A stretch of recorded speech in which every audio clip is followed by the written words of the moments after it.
Okay, we are with another VLDB 2025 paper.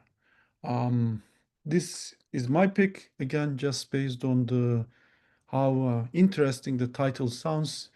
Aleksey and I, if you tell us linearizable reads, linearizable local reads, we are like, okay, this we like it. So let's hear about it. And the title is Asymmetric Linearizable Local Reads. We did work on this with WPAX then PQR, and like when you are trying to do reads, there are some asymmetries. We had seen it in our wide area network experiments, right? We had Yeah, seen I had a couple of unfairness. We called it unfairness to some nodes that are more remote, and maybe this has something to do with that. and I had a PAPOK paper Hmm. on local reads at the edge or something. I Okay, don't remember local exact reads title, with but yeah. that. Okay, sounds relevant then. Okay, so here I know Sam Tueg. So this is the Chandra Tueg guy, right? So this is the failure detectors guy,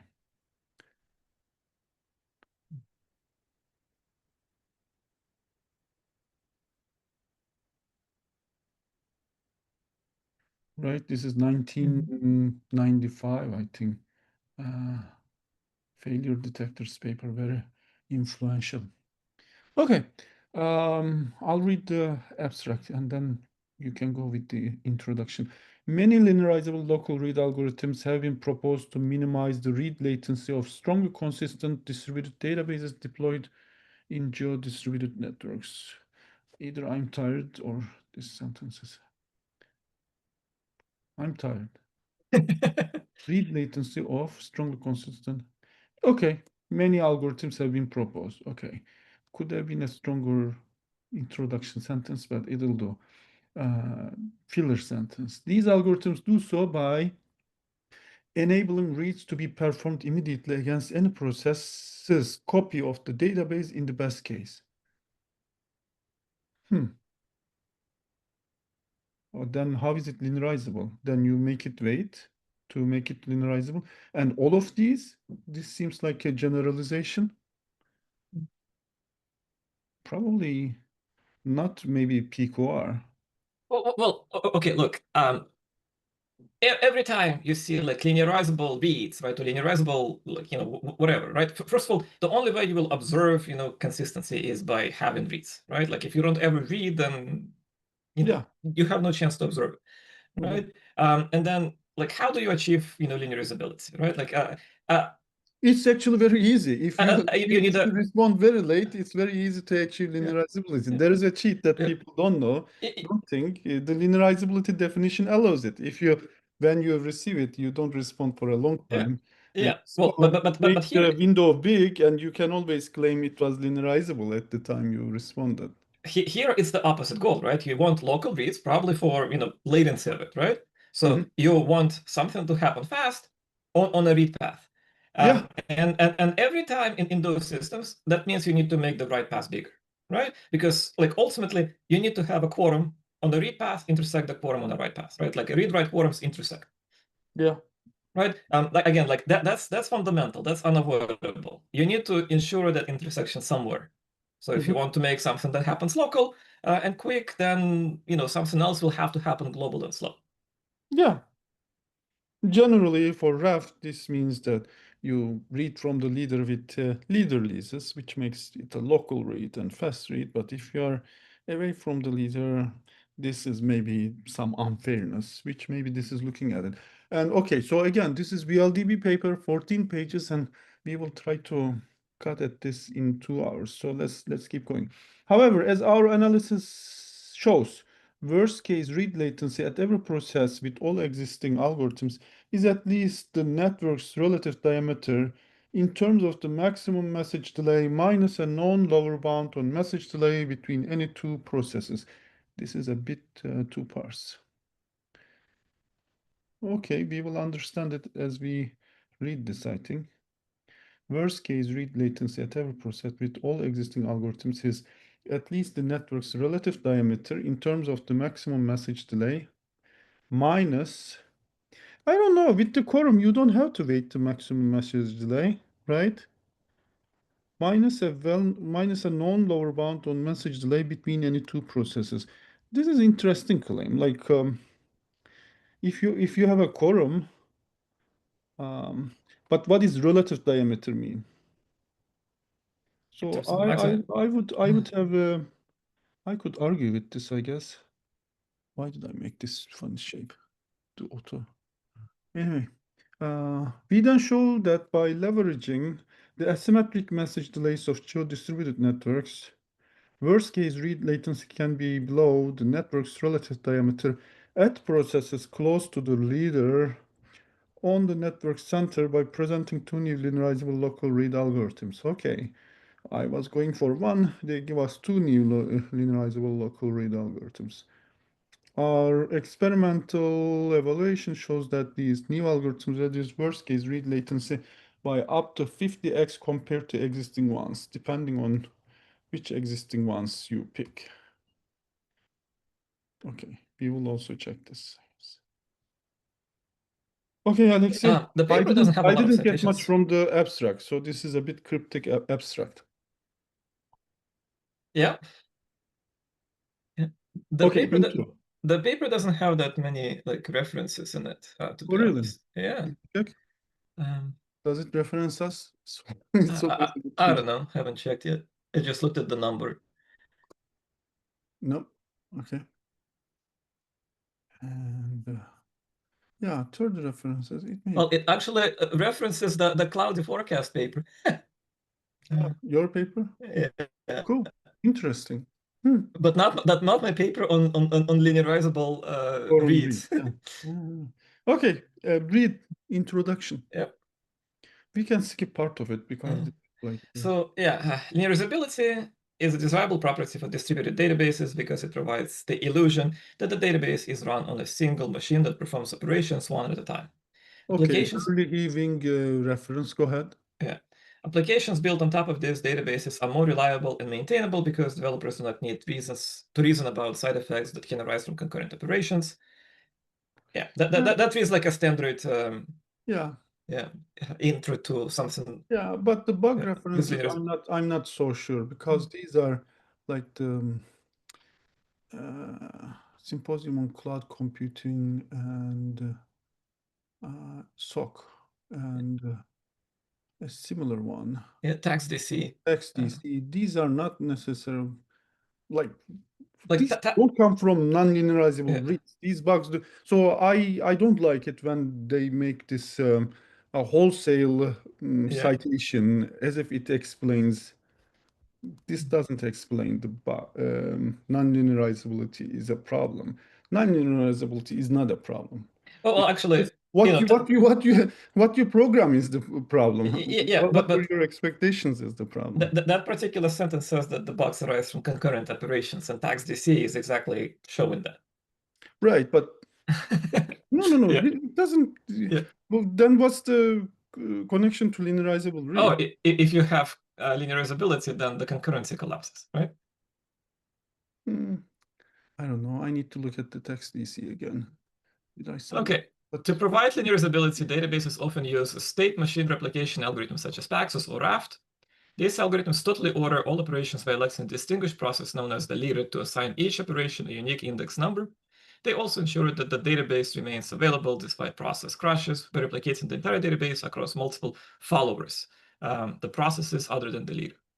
In geo-distributed networks, these algorithms take tens to hundreds of milliseconds to perform an operation because they synchronously communicate with distant data centers. To avoid this communication when performing reads, the predominant operation in practice, many linearizable local read algorithms have been proposed to perform reads without sending any messages. 5, 6, 9, 20, 26, 29. We should look at those. I did look at TaxDC. It is about concurrency, but not linearizable reads. It's like bugs through concurrency about making assumptions like one hop is faster than two hops, no hop is faster than one hop. It's not about linearizable reads. Yeah. So they have 5, 6, 9. 6 citations about reads without sending any messages. What is that? They mean they are citing their own work, 2x work. No, 5 is not that. 6 is 2x work, parameterized algorithm for replicated objects with local reads. 9 is 2x work, an algorithm for replicated objects with efficient reads. 20, 26, 29. 20 is the Hermes. Work, 26 is the PQL, Paxos quorum leases. 29. Why is this? Okay. Perform reads without sending any messages. What do we mean? You Without sending any at least messages send the where? read request. What is what? Okay. Yeah. Okay, these algorithms enable all processes to perform reads immediately against their local copy of the database in the best case. However, in the presence of concurrent database changes, reads may block for some time. This is to ensure that if a read R is performed against the version V of the database, then every read that begins after R will be performed against version V or later. So this is the waiting trick I mentioned, right? Yeah. Yeah. Okay.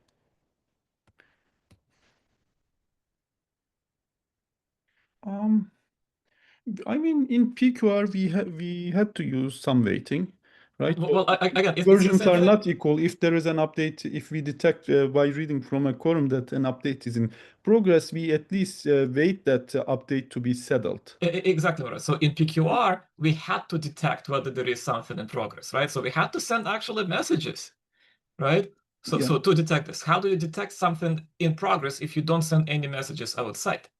Like the only way I can imagine is some version of a Leases. lease Yes. mechanism. Yes. PQL is a lease base, or if you read from a leader which has a lease, it's lease base. If you read from the leader, you don't have to wait. You just serve what's committed. Yeah. Then if it's a leader But then, change, thanks but to the, Paxos, but then it's not a local read. If the leader is like far away from you, then it's not a local read. You want to read locally from I see. This is wherever. talking. Okay, I should remember that this is talking about local reads. I Yeah. should remember that local local is emphasized here. Right. So I still want to know a little bit more about like Okay, what's the definition of keep not sending reading. any messages. Yeah. In this paper, we first show that in periods where message delays are fixed and all processes are non-faulty, existing algorithms fall short in minimizing worst-case read blockage times when deployed on commodity hardware. This is because their worst-case read blockage time at every follower is at least the network's relative diameter, the maximum message delay minus a known lower bound of message delay between any two processes. With state-of-the-art existing algorithms, this is because they schedule events using globally synchronized clocks, okay? Their worst-case read blockage time is the bounce on the clock skew delta. And it's known that without the specialized clock synchronization hardware as true time, delta is at least the network's relative diameter in the worst case. Is this referring to Rui Fan's work? No. Okay, it's a different one. Closed form bounds for clock synchronization under simple uncertainty assumptions. Jennifer Welch, 2001. Interesting. Okay, it's saying that the reason you do that is a lot of things are going in this paragraph. Mhm. This is a deep paper. Like this is I think we were right about the lease intuition because it's saying it's because this is coming from the from From timing assumptions. from timing and the result on 7.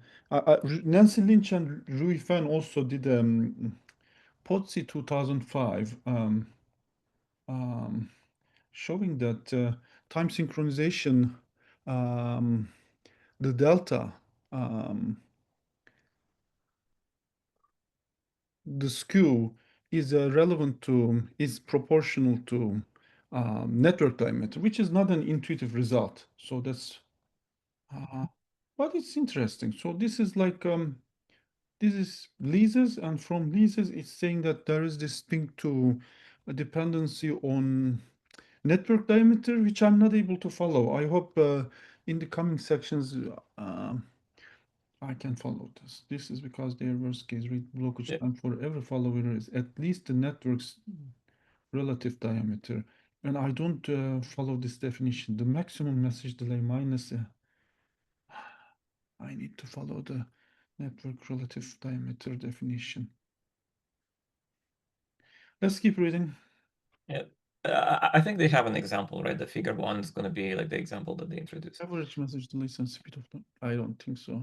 It's coming up in like 2 paragraphs from now. Okay, let me read. We then show that in the same periods, by leveraging what same periods? By leveraging the asymmetric message delays of geo-distributed networks, worst case read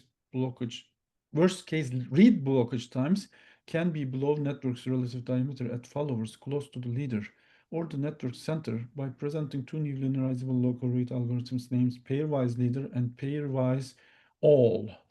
With pairwise leader, the worst case read blockage time at a process is the round trip relative message delay between it and the leader. Twice the message delay minus the known lower bound between it and the leader. Like you were telling me that, oh, these read algorithms are without sending any messages. Now we are sending messages. No, we're still concerned about message delays, right? Like for maybe timing assumptions. Yeah, I mean, wouldn't it better to deal with delta than message delay, even if delta is based on network relative diameter, but probably it's a small constant of it. When does this flip? So are we going to, I mean, this is a theoretical result. I don't know how to quantify. Again, let's keep on reading. They will get to the There are example, I good think. clocks, so I'm hoping to see some evaluation against synchronized clocks. Because although this is, um, theoretically it's relative to network diameter, but could be very small constant, so it wouldn't matter at all on Earth with the clock synchronization mechanisms we have. Well, with the clock Uh, synchronization over message delay is still message delay. We are talking about milliseconds. So if it is microseconds versus milliseconds, I'll be picking the microseconds. Okay, Murat, we're speculating. We need to keep reading. Yeah. With PA, the worst case blockage time at a process is its relative eccentricity. The maximum message delay minus the known. Like, I don't follow these definitions at all.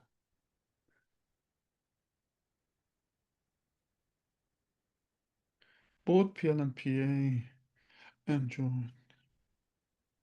Okay, footnote 2. This precludes the use of specialized clock synchronization hardware. Where does the footnote 2 come from? Also, at the beginning of the. Okay, I see. Existing on fall short in minimizing worst case. Oh, this is saying that without clock synchronization, huh? Mhm. Well, look, if you have GPS, okay, you can always synchronize to the like degree of nanoseconds, right? And we have GPS. But like, why is this a footnote? We have GPS.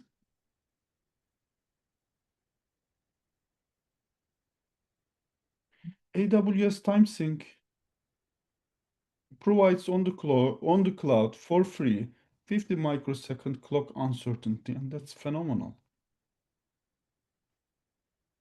So I am like speculation or not, I'm worried about this, and there needs to be comparison. Okay, both PL and PA reduce worst case read blockage times at well-located followers because they do not rely on globally synchronized clocks to schedule events. Globally synchronized, but without GPS, I think, right? Otherwise, that theoretical result doesn't hold. Instead, they use a novel event scheduling primitive to schedule events across pairs of processes, hence the name pairwise. So far, I'm still lost. Let's read the example. Oh. Oh.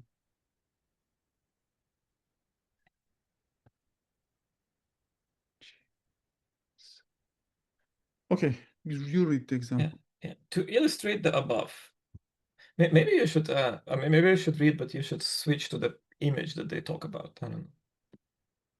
The image is on the previous Let's read page. from here. I mean, I'll show the image quickly here. Okay. To illustrate the Let's see what above, So the image, let's look at it. Yeah. Okay. Yeah, to illustrate the above, consider three-region AWS network shown in Figure 1. For the 32, 8 millisecond. What? Yes.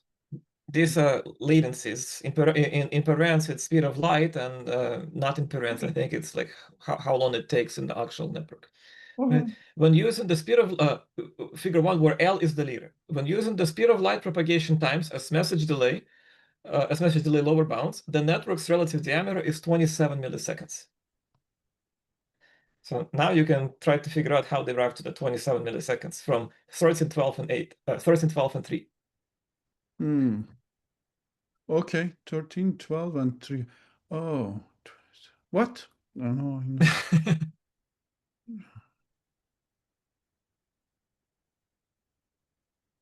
No. How did they? What was their definition? What was their definition? Yes, their definition is this.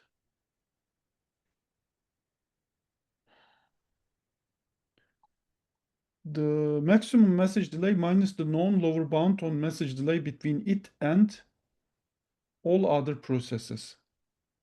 No, that's relative eccentricity. Yeah. Relative diameter, the maximum message delay. Minus a known lower bound on message delay between any two processes. So maximum message delay is 40. Go up, you stupid thing.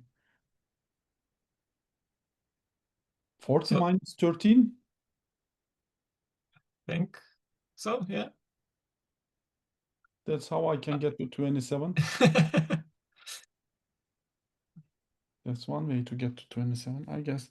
What does this say? Maximum message delay minus. Okay, maximum message delay is 40 minus a known lower bound on message delay between any two processes. It doesn't look like lower bound. Oh, non-lower bound. Any two processes, I guess, in the worst case, and that's 13. Okay. I'm still trying to figure out like what does that actually convey, what this number 27 means. Yeah. Therefore, with all existing algorithms, the worst case read blockage time at process P and process Q is at least 27 milliseconds. These are the non-leader processes. In contrast, the worst case read blockage time with PL is 10 milliseconds at P and the 54 pairwise leader is 10 milliseconds. at P, but 54 milliseconds at Q.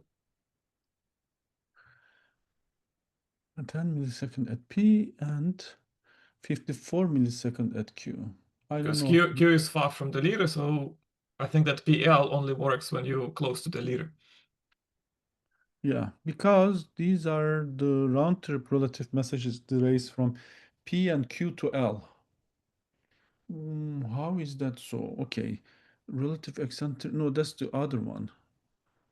Round trip relative message delay between it and the leader. How is like 40 and 13 millisecond? How do you get to 54 millisecond? Well, again, that's whatever the algorithm does. I don't think they talked about that algorithm yet. Right, the pairwise leader, the worst case blockage time at process is the round trip relative message delay between it and the leader. Okay, twice the message delay minus known lower bound between it and the leader. So that's 40 minus 26. No, that's 80 minus 26.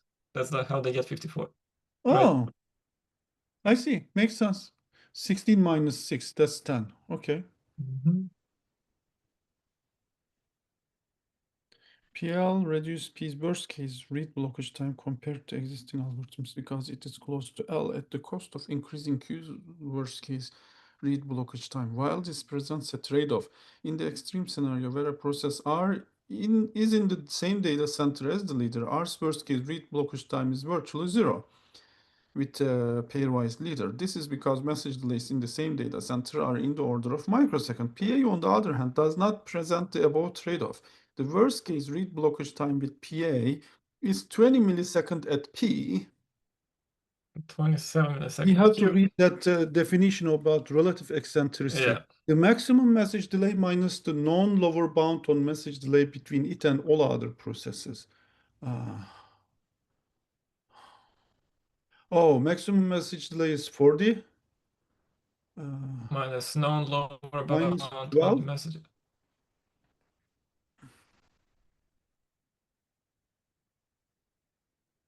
Yeah, so Wait, 20 millisecond at P. How do we arrive at 20? Oh, 32. Oh, okay, okay. yeah. 32 minus 12 is 20. Mm-hmm. We just look at P, and its maximum message delay is 32, and its maximum lower bound thing is 12, 20. And for Q, let me try to do it myself, 27. Okay, 27. 40 minus 13. Mm-hmm. Because these are the relative eccentricities. Note that a process Yeah. is relative eccentricity at most the network's relative diameter. Okay, Uh, so now we know a little bit about like what yeah. these are. We still have no clue like why it is this way, right? Compared to PL and PA, compared to PL, PA reduces worst case read blockage times at processes far from the From the leader leader, at the cost of cost of increasing them at the process close to the leader. cost. Okay, so we got something. We got something. Mm-hmm. And we also learned about their model. No GPS, no time synchronization, and it compares it with the time sync, but no GPS ones. Compares it with time sync. Oh, and local reads. This is the model that it confines it to, and then its comparison is with time sync, and you have blockage because of that. Mm. Does this one have time sync? No, this doesn't have time sync. I think I read it somewhere in the intro. It compares it with time sync, but no GPS. Because GPS would be cheating, which we have. So if we have it, why is it cheating? Ah, okay. Besides our analysis, we compare the performance of our pairwise algorithms to existing ones by evaluating them on a geo-distributed AWS network. Our experiments showed that PL and PA reduce worst-case read latency by up to 50 times and 2 times respectively, and increase read throughput by up to 19.4 times and 3.3 times respectively. We I also mean, looks implement, like PL is much better than PA from these results. yeah, but it's like the worst case. Okay, sure. We also implement a distributed version of RocksDB and show that in YCSB workload, PL and PA increase throughput by 3.6 and 1.2 times compared to existing algorithms, respectively. In summary, this paper makes the following contributions. Shows that the worst case read blockage time with existing algorithms is at least the network's relative diameter. Presents two new Under the algorithms. model. Under the model assumptions, yeah. Presents two new algorithms that provide worst-case read blockage times below the network's relative diameter at processes close to the leader or the network center. Describes a primitive for scheduling events across pairs of processes without requiring globally synchronized clocks. And Oh, shows experimentally that compared to existing algorithms, PL and PA reduces worst-case latency and improves throughput. this is interesting.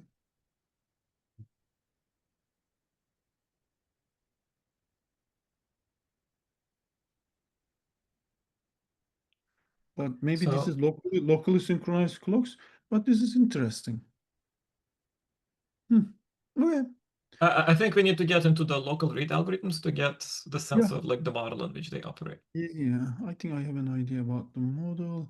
Okay, let's look at the section titles quickly. Background, leader-based state machine replication. Okay, we are doing that. That's good. That's practical. Local read algorithms. Hmm. Yeah, let's read local read algorithms. I mean, then they should also compare by reading with the leads from the leader, which is not bad, which is a good algorithm. I mean, it would be close to PL because if you are close to the leader, you So would so so get your answer faster. but not for throughput, right? They also improve the throughput because you're Ah, not bugging the leader anymore. Okay, that's a good argument. Okay, local read algorithms. I always forget about the local part, so I shouldn't. Local read algorithms, scheduling stop and go events. This is, I guess, the part that I said is interesting. They schedule events, and I think this is Well, no, this is still a local background section. implementation. This is still part of background. Okay. I don't know, but I think Yeah. it's relevant to that. Okay, Yeah. the analysis of existing algorithms. Um, 4 is the pairwise leader algorithm. The event scheduling primitive, the algorithm analysis. 5 is pairwise all. Overview, enhancing the event scheduling primitives. Alex, we are not finishing this in There 2 is no way we're gonna finish this paper in in 5 hours. Yeah, and a lot of evaluation. But let's dig in. We are not scared of papers. We get angry at them, but we don't get scared by papers. Okay. Yeah, let's do local reads. Do you want to skip this section? Leader-based state machine replication. Okay, it doesn't say much. Okay, linearizability. It just goes around. Will provide linearizability by assigning each natural known as index number. The Alecentric, remember from Cosmos DB and later on in databases. Process people. Okay, this is talking about commit. Majority commit. Okay, local read algorithms. Okay, read Aleksey. Generally speaking, local read algorithms built on leader-based SMR algorithms in the following way. They first add a procedure that does not send any messages for performing reads, and operations that do not transition the state machine state. They then slightly modify the two-phase procedure described in 2.1 for performing read modify writes, the operations that do transition the state machine. A process P performs a read R by first assigning it to an index number of This some. is close to our PQR reads. Or the Cosmos DB trick as well. Oh yeah, this is close to Cosmos DB trick, I think. The LSN thing. Yeah. Through the Process LSN. P performs a read R by first assigning it to the index number of some read modify write operation, right? This is so that operations take effect in the following order. Read modify write assigned to index 1, the possibly empty sequence of reads assigned to index 1, and read modified write assigned to index 2, and so forth. I don't understand.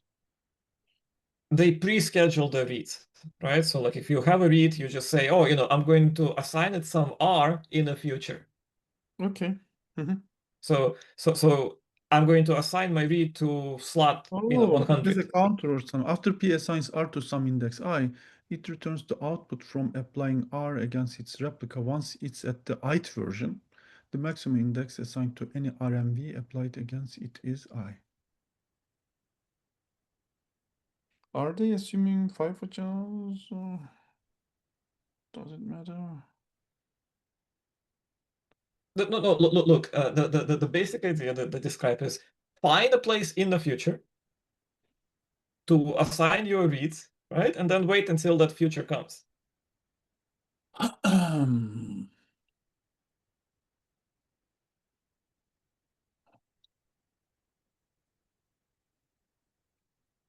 Yeah. Yeah. Linearizability after your return. I mean, it doesn't solve all the Another problems, because return. how do you And know if that? it is monotonically increasing, if this is monotonically increasing, you are safe.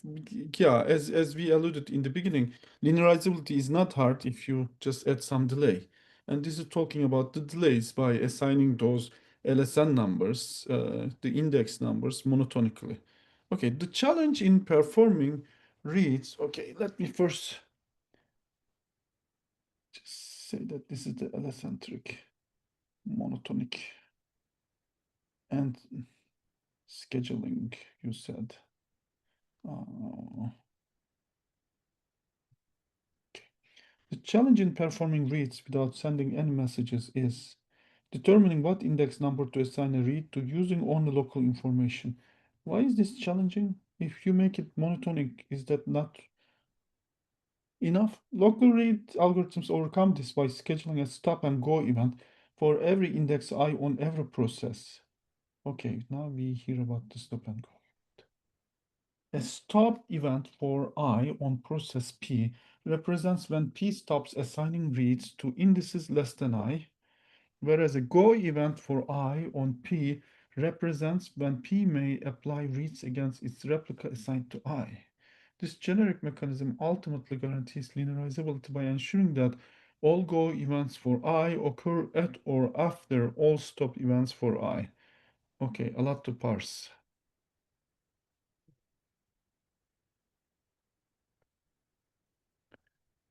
Did you get this, Aleksey? There Not is a yet. section on this. I guess we will learn about this, okay? No, I So think this is where we learn in this because that's how they claim things work right now.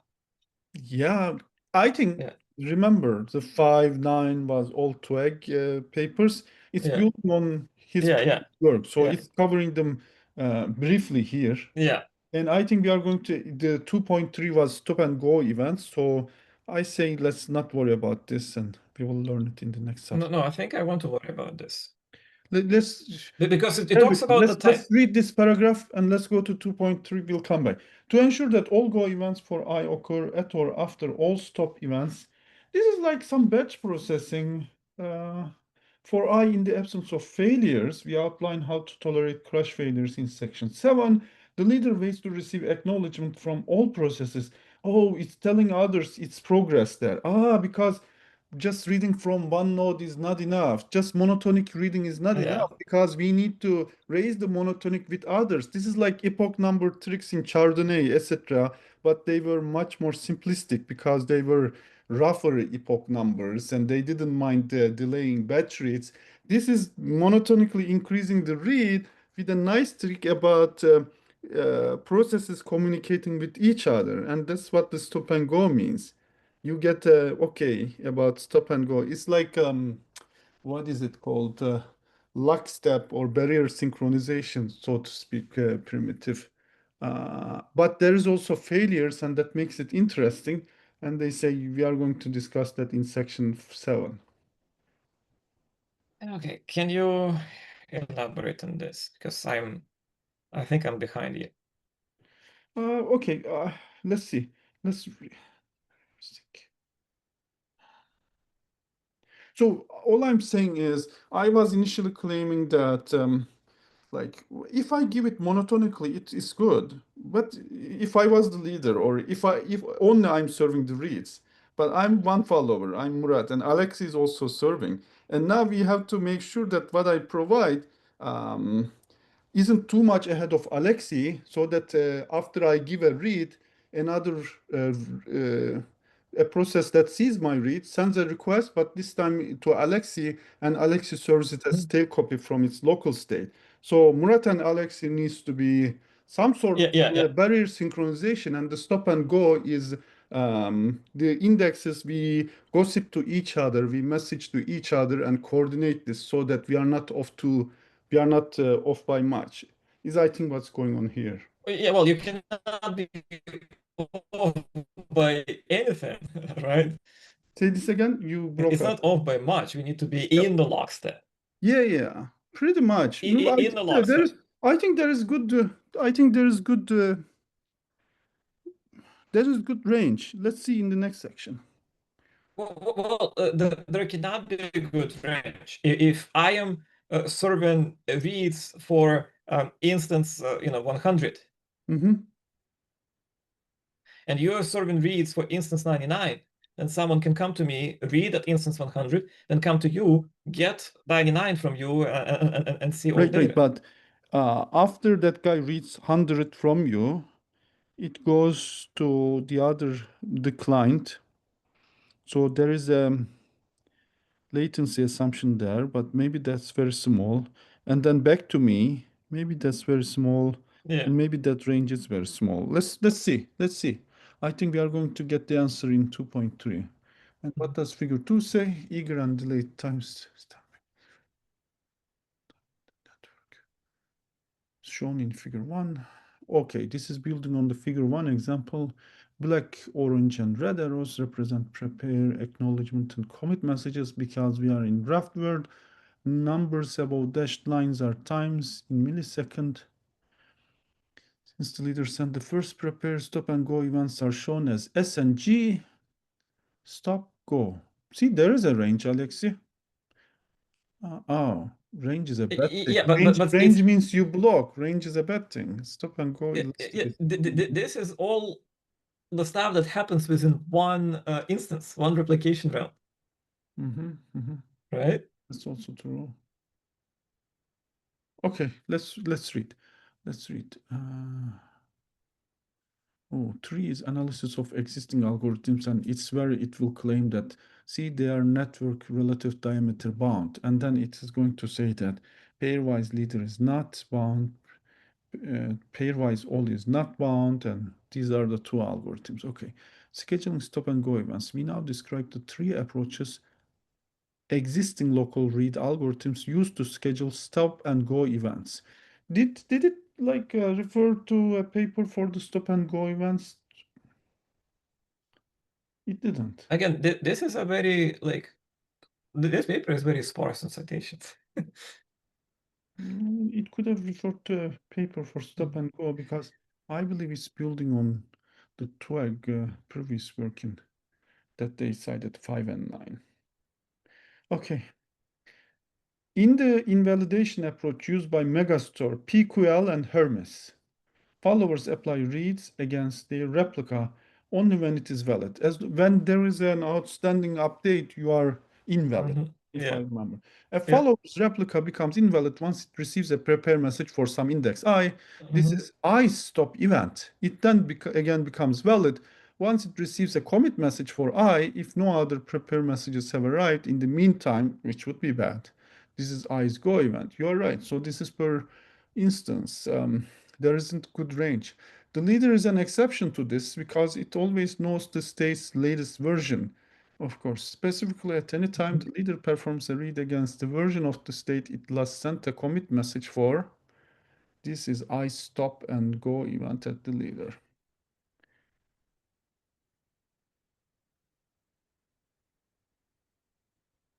Okay. What is leader stamping, delayed stamping? And this is the invalidation approach. This doesn't even go into figure 2 because this is very simplistic. Okay. I think this is what's going on. It actually starts to make sense. I think one algorithm that you may also add to this pile is chain replication crack. Yeah, could be. Yeah. Right, because it's doing the same thing. It's telling when it's valid to read and then when it's invalid to read. It's actually it's in the same category. Yeah. I like the framework. It's a good thinking tool. In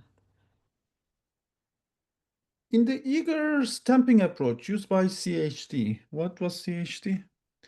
9. Let me check. CHD is Chandra Hatzlakos Tueg, 2016. I didn't know these guys collaborated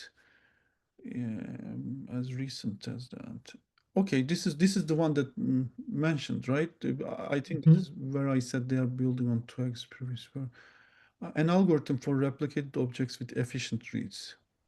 ACM Symposium on Principles of Distributed Computing, POTSI, a theoretical conference. In the eager stamping approach used by CHD, if a follower begins performing a read and the maximum index it has received a prepare message for is I, this is I stop event, then the read is stamped with I. This is like PQR. The read is then applied once follower has received a commit message for all indices up to and including I. This is I's go event. So we use something similar in our Paxos quorum reads algorithm. And it was per node. Ours is also per node. Ours is also local read, right? The phase 2 is local read. Actually, yeah, but we use quorum. Maybe we could have been more clever there. We use quorum because we want to establish, like, essentially, we want to see where is the progress, Yeah. right? It's purely driven by the client. So the client first learns where is the progress in the cluster, and then in phase two, if needed, right, it learns that has been committed. Yes. Did we need a quorum for intersection purposes? How do they ensure Yes, intersection? you need the quorum because of the intersection. Why don't Because they need the quorum?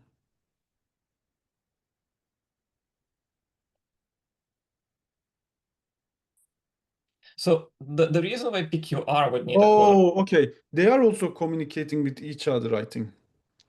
So the quorum comes from these coordinating stop and go events with each other, which we didn't come to, I believe. Well, Okay, again, let's go through the example, right? Eager stamping approach used by, like, eager stamping is the figure A, right? 2A, yeah. right? So The read is then applied once the follower has received a commit, and the leader is an exception to this. Yeah. Figure 2A. Okay, let's go through figure 2A. But I'm going to write this question because it's bugging me. And hopefully by the end of 2 hours, we are approaching the 1 hour mark. Why don't they need a quorum like we did in PQR? Okay, so figure 2.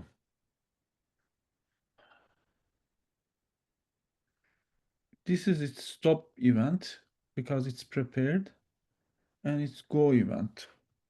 Stop means you are blocked. You don't serve anything. so the read is then applied once the follower has received the commit message for all indices up to and including I. This is I's go Right. event. And the leader always have stop and go together. It doesn't block, which is good, which makes sense. And the others are blocked. So Why is this different than PQL? But I guess this is different than PQL because anytime there is a prepare, it's blocked. But this is also um, blocked by prepare, but maybe that it is tracking it by slot numbers, instances. So it's a bit better than PQL approach, but it's yeah, otherwise it's the okay. same as the invalidation approach. So No, it's no. slight In improvement. PQL, Mhm. in PQL you have a lease. Here you don't have. They don't like. I'm Oh, still not sure what the safety is in. Like, if right. I read from a single node, right, there is a reason why PQR didn't use leases and needed a quorum. And that is because if I read from a single node, Mm. right, how do I know that what I'm reading, the progress of that node is not delayed? How do I know that this node is not a struggler? Yeah, exactly. Right? So Oh, so I can go to and read from, let's say P and get the latest yeah. information, supposedly, right? Then I can go to a slow node, node that's behind, and it can be behind because P and L can form a quorum and move on, and L and Q can be like behind, right? And then I go to Q, Mhm. and now I read all data, right? Yeah, no, I get it. I think the answer to my question is they use time synchronization, but not global time synchronization. They have pairwise through talking some time synchronization, I Well, guess. here they're not talking about time synchronization yet, or their new approach yet. So, like, just reading from this eager stamping, paragraph and looking at this figure 2A, look, I'm at a loss. I'm not sure. So this Like, is an this is a improvement background section. over, They suppose. yeah, this is an improvement over invalidation, but like where did the quorums go, etc. That's interesting. And what is the improvement over invalidation, basically? Maybe we ask that question and revisit it.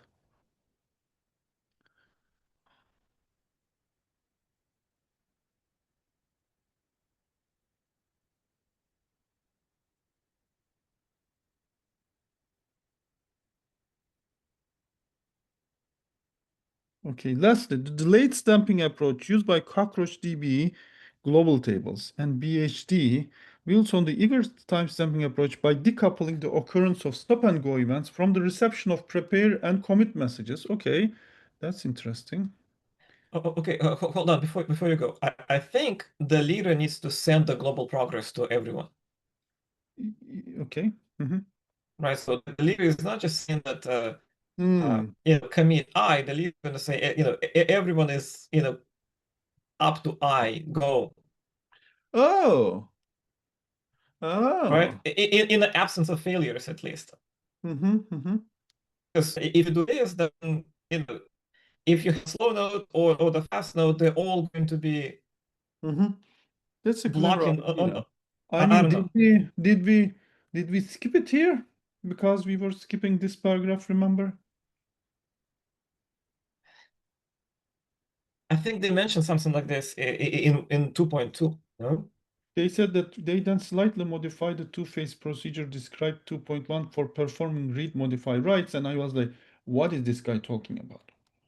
Okay, you read the paragraph yourself. To ensure that all go events for I occur at or after all stop events for I in the absence of failures, the leader waits to receive acknowledgements from all processes Oh shit. instead of from some majority of processes before sending commit messages for I. Right? So if the Oh, commit message is the go event, then a quorum of all is needed for you to move on in the absence of failures. but this is bad. In this model, of course, if you don't fail things, then I understand, how they go with this eager stamping approach, right? Quorum of all, it's your freaking intersection, right? Write all, read one. Yeah. Megastore idea. That's why they say megastore. Yeah, yeah.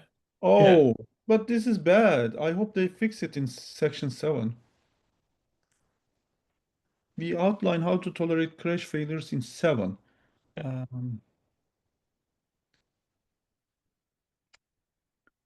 But still, I mean, I don't like it even in the absence of failures, because then you are actually incurring a lot of latency because you can't commit something when the quorum says commit. You have to wait everybody to commit. Yeah. But then essentially ensures lockstep progress that we were talking about. But that's Yeah. bad. I was thinking they do lockstep by gossiping between processes or something. I mean, the leader is the source of synchronization. So yeah, Interesting. in all like Paxos, graph leader-based protocols.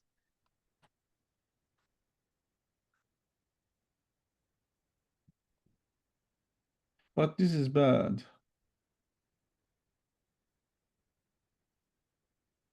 Even without failures, this is bad, and with failures, this is definitely bad. Even without failures, this is adding latency. But again, like what confuses me is they're talking about this in the context of existent works, and existent works have to Oh tolerate yeah, failures, yeah. right? Let's, So there are oh, some we haven't bits come of to this their algorithm yet. Okay, we haven't come to well, their. in the next paragraph, they talk about cockroach, okay? There is no way cockroach doesn't tolerate failures.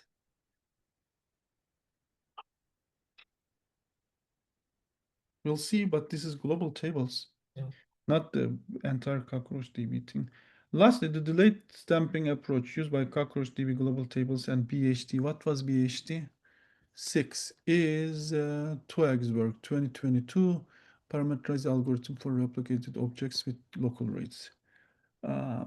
Builds on the eager stamping approach by decoupling occurrence of stop and go events from the reception of prepare and commit messages. This is promising. Okay, Yeah. that's why I underlined it with green. This is promising. Let's see.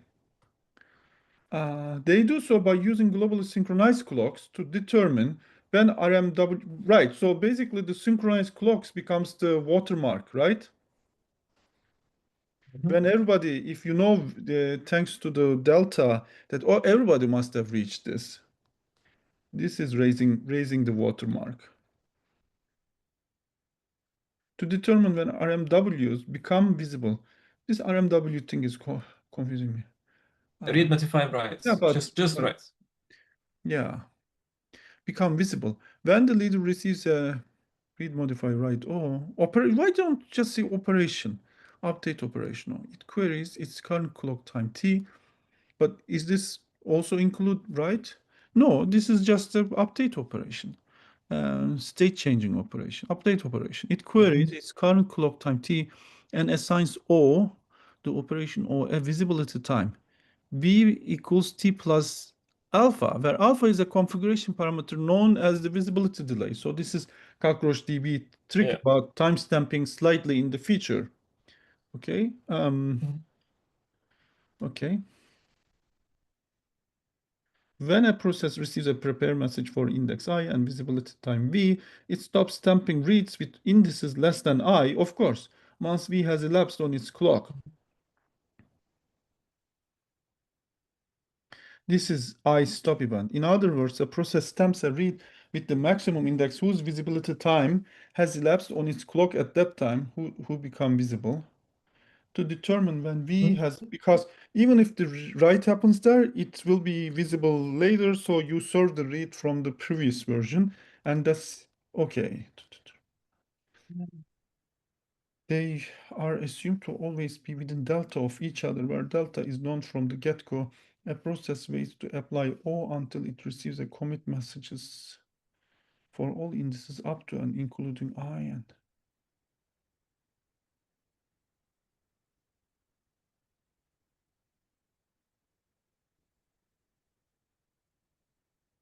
Okay, 2B. Okay, can you explain me how do I know that visibility delay? It's parameterized. Okay, so what does this visibility delay supposed to convey? The time it takes for the operation to become committed? But that's undetermined. It's the probably maximum clock skew. Hold on. Then it doesn't solve anything. Let's look at 2B.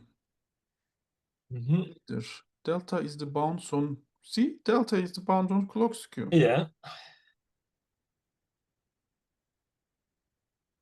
In CockroachDB, it's also big like fine. S is different when clocks are skewed. Okay, see, prepare and commit. It doesn't start a stop and go event. Okay. What starts a stop and go event? Is alpha plus delta, right? The stop event is, prepare plus alpha and go event prepare plus alpha plus delta. No prepare. The time at which you receive the prepare. No? No. It decouples it from prepare and commit. But where do these deltas come from? So, and read blockage time is delta. Oh, you block to make sure that That everyone has got to got through the stop event. I don't know. yes. I'm not like I need to reread this. No, me too. It was a busy paragraph. Stop. Okay. I wait to make sure. Why does it not also mention spanner? Spanner also have commit wait time. Why does it say like, is this the commit wait time idea? What is 29? 29 is enabling the next generation of multi-region applications with CockroachDB. This is future timestamping idea. Okay, Globally synchronized clocks. let's read this paragraph again. So they use globally synchronized clock to determine when reads become visible. Yep. Right? When the leader receives a write become visible. When the leader receives a write O, it queries its current clock time and assigns the visibility. Oh, so the leader assigns the visibility time. Right? So V is the time on the leader. That's why you need the delta, that skew, right? They're not assigned individual times. The leader tells, I am doing this be done at V. Right? That V. Right? That is that visibility delay. Yep. But how do you determine visibility delay? because that visibility delay is like, in my mind, it's a lot of delays. It's not just latency, it's all the queuing effects you have in your system. It's all the other stuff that can go wrong. No. Like visibility delay is basically based on my previous knowledge. When do I estimate this commit to occur? It's based on What if I time. don't commit by that time? Yeah, that's a good question.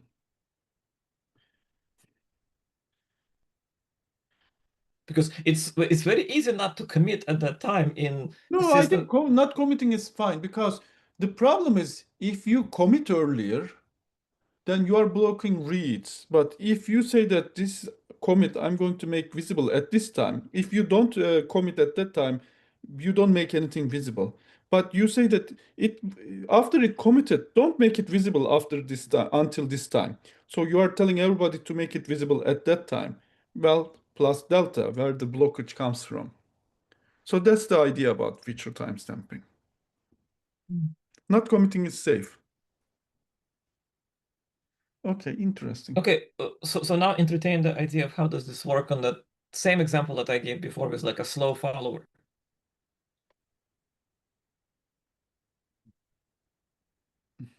Oops. I guess it Mhm. doesn't matter if the follower is slow, it will not know V, it will not know the commit, it will not, I don't know. I don't know the fault tolerance thing. Slow is same as yeah. What if I didn't get the message right? Is this again waiting for everybody? I guess the leader is also waiting to hear from everybody, which is bad. So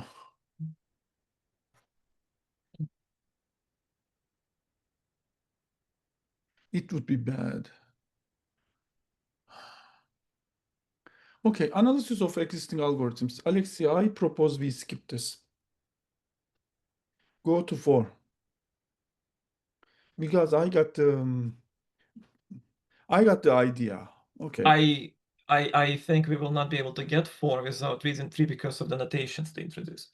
Okay, then let's do it. I mean, it's not too big anyways, but okay, let's do it.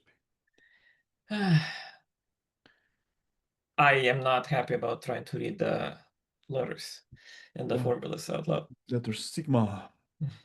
Analysis of existing algorithms. We now show that the worst case read blockage time at every follower with all existing local read algorithms is at least the network's relative diameter when deployed on, don't say this deployed on commodity hardware, like this delayed stamping used GPS clocks. Oh, it didn't use. That's why they use cockroach DB example, not spanner Yeah. example.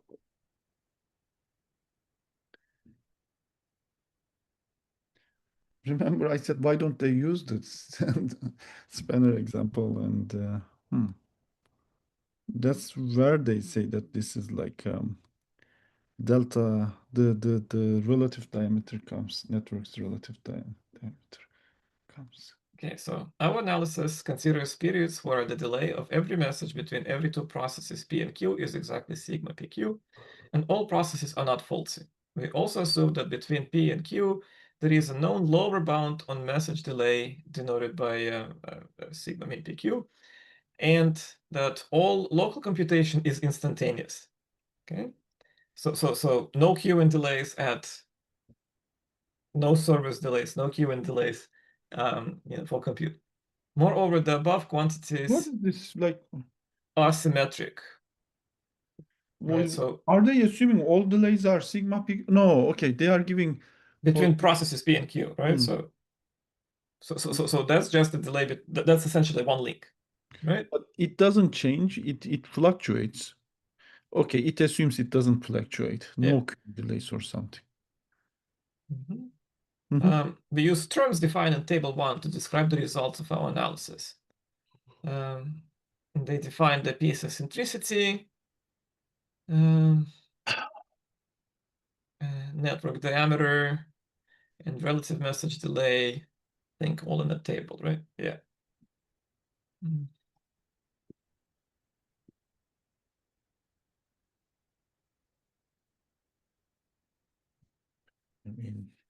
Okay. I think I had understood the eccentricity, etc. Okay. on figure 1, but I forgot now. Okay, let's keep going. Analysis. We give the worst case read blockage time provided by all existing algorithms and our pairwise algorithms in table 2. We now justify the values listed for all existing algorithms. The following two sections justify the values listed for our pairwise algorithms.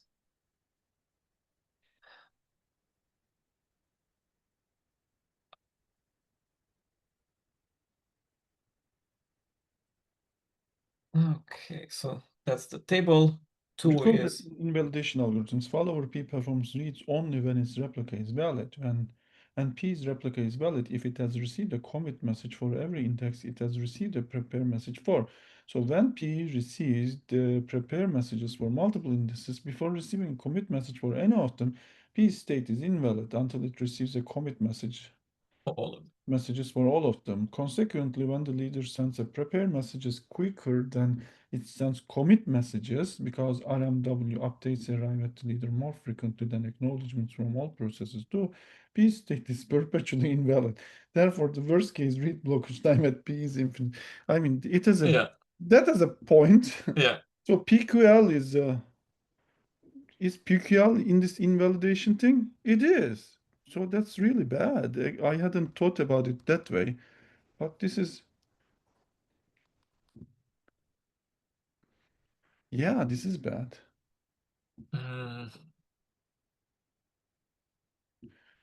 You can't do worse than infinity. In eager stamping algorithms, recall that P stamps a read with a maximum index I. It has received a prepare message for, and P applies this read once it has received commit messages for all indices up to and including I. We said that this is similar to invalidation algorithm. So let's see. Once it has received commit messages for all indices up to and including I, since a read at P can be sometimes the moment P receives a prepare message for I, but maybe this is per.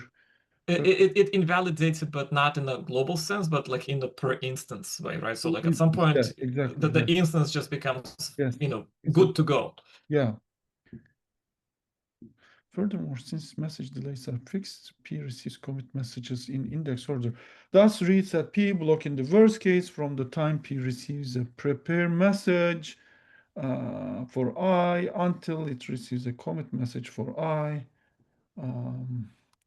Since the leader sends the commit messages for I only after it receives acknowledgements for all processes, the leader sends commit messages for I, the maximum round trip message delay between it and all processes. Hence, since prepare and commit messages from the take the same time, P receives a commit message for I two times EL after it receives a prepare message for I. Therefore, the worst case is this. Okay, fine. Recall that in delayed stamping algorithms, P stamp, this is where you have a time synchronization, but without GPS. Yeah, so this is, I think, where they're going to argue that delta is proportional to the network, right? Yeah. I'm reading silently. So yeah, they cite that paper here.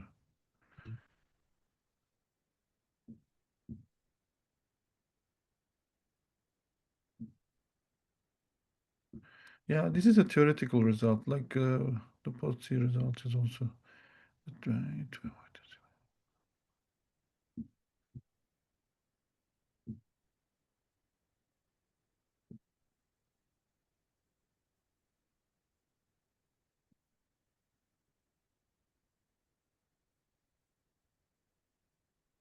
Again, this is no GPS.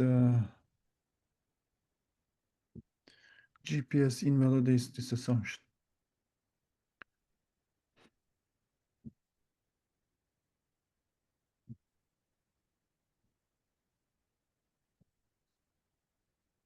Okay, whatever, boss. I'm not that interested in this. Okay, table 2. Okay, is the Analysis. yeah, summary of these. Mm-hmm. And it argues that look, these are local, whereas these are all proportional to D. Okay, let's look at the algorithms. Okay, no, I think the algorithm should be clear now. Maybe pairwise leader. Okay, It let's is try. going to, what is the stop and go for this? Okay, figure 3. Okay, leader sends it. It's stop.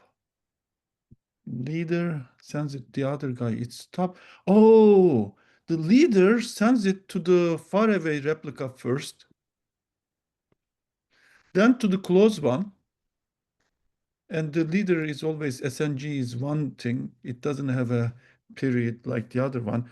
But it's this way, it's trying to keep the stop and go on the close replica to be Mm. the short as possible, right? Yeah, because you have to tell that I heard from everybody. It's again feature time stamping idea, but applied pairwise in a clever way. It's just thinking this is going to take longer time. I first send it. This is going to take shorter time, and I want to tell the commit so that I want to keep the Oh, and it is not the. It's not this one. That's cute. It's not this one because see on this one it just decide the visibility time in advance.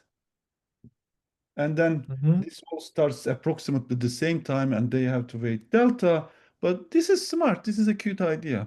But this is saying that, okay, I will first send it to the faraway one and then try to keep this small by saying that I heard from everybody. I want to tell you quickly. So I Well, send okay, to keep in mind that figure this 3 is not the algorithm yet. a stepping stone to pairwise leader. Sure. No, but it's important to understand that. Okay, and the pairwise leader algorithm is figure 4. What's going on there? So Is the advanced? pairwise leader is the one with the delay something, right? Delay timestamp. I think we need to read this, but it Why? looks like it's a I delay. like the figure 3. Why is this figure 4 is sending at the same time? Read blockage time 10 millisecond. Why do I need this here? Why couldn't you just use the algorithm in? Why was figure 3 not the algorithm? Okay, that's worth reading for. Figure 3 gives you 60 milliseconds, right? A round trip, and figure 4 gives you less than the round trip. It gives you. Oh, interesting. Oh, well, I like the simple algorithm, but you're right. It gives me less.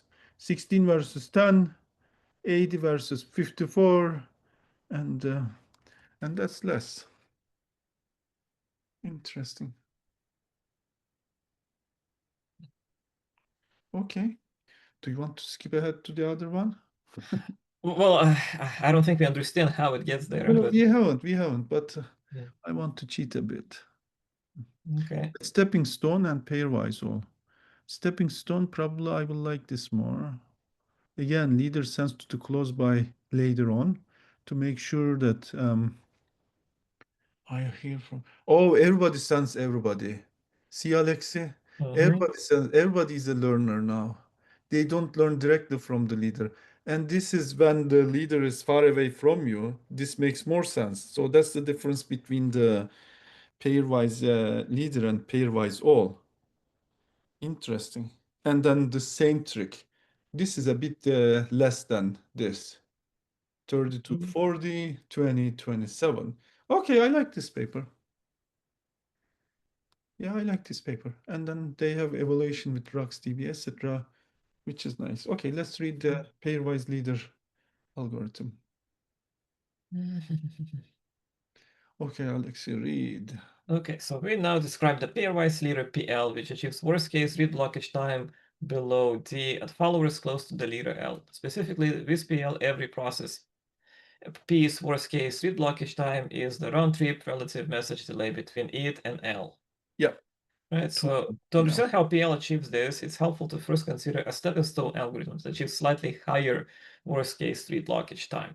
The core idea of PL stepping stone is to selectively delay when prepare messages are sent in eager stamping algorithms. Okay? Yeah, that we like understood really clear from the figure. Our goal in doing this is to decrease the time between when a process P receives a prepare message for each index I and when process P receives a commit message for I. Right? And it's really obviously working for message for nearby nodes, right? Because for far away nodes, you like there is always going to be one node for which it doesn't work at all. Yeah. Right? Yeah. The furthest one. Yeah. This ultimately reduces P's worst case pre-blockage time because, as our analysis of figure stamping algorithms showed, a read at P stamped with I blocks in the worst case from the time P receives a prepare message for I. Okay. To achieve this goal, prepare messages are delayed so that the leader receives acknowledgements from all processes at the same time, under the assumption outlined in 3.1. Specifically, a process P's prepare message is delayed by twice the leader's eccentricity minus the round-trip message delay between P and the leader L. I don't understand this For one. example, in a network. Okay. You want to do the math on this one? No. What is leader's eccentricity minus? What is leader's eccentricity? Okay, for example, in the network shown in figure 1, 2 EL is 80 millisecond, and let me open figure 1 in the other PDF.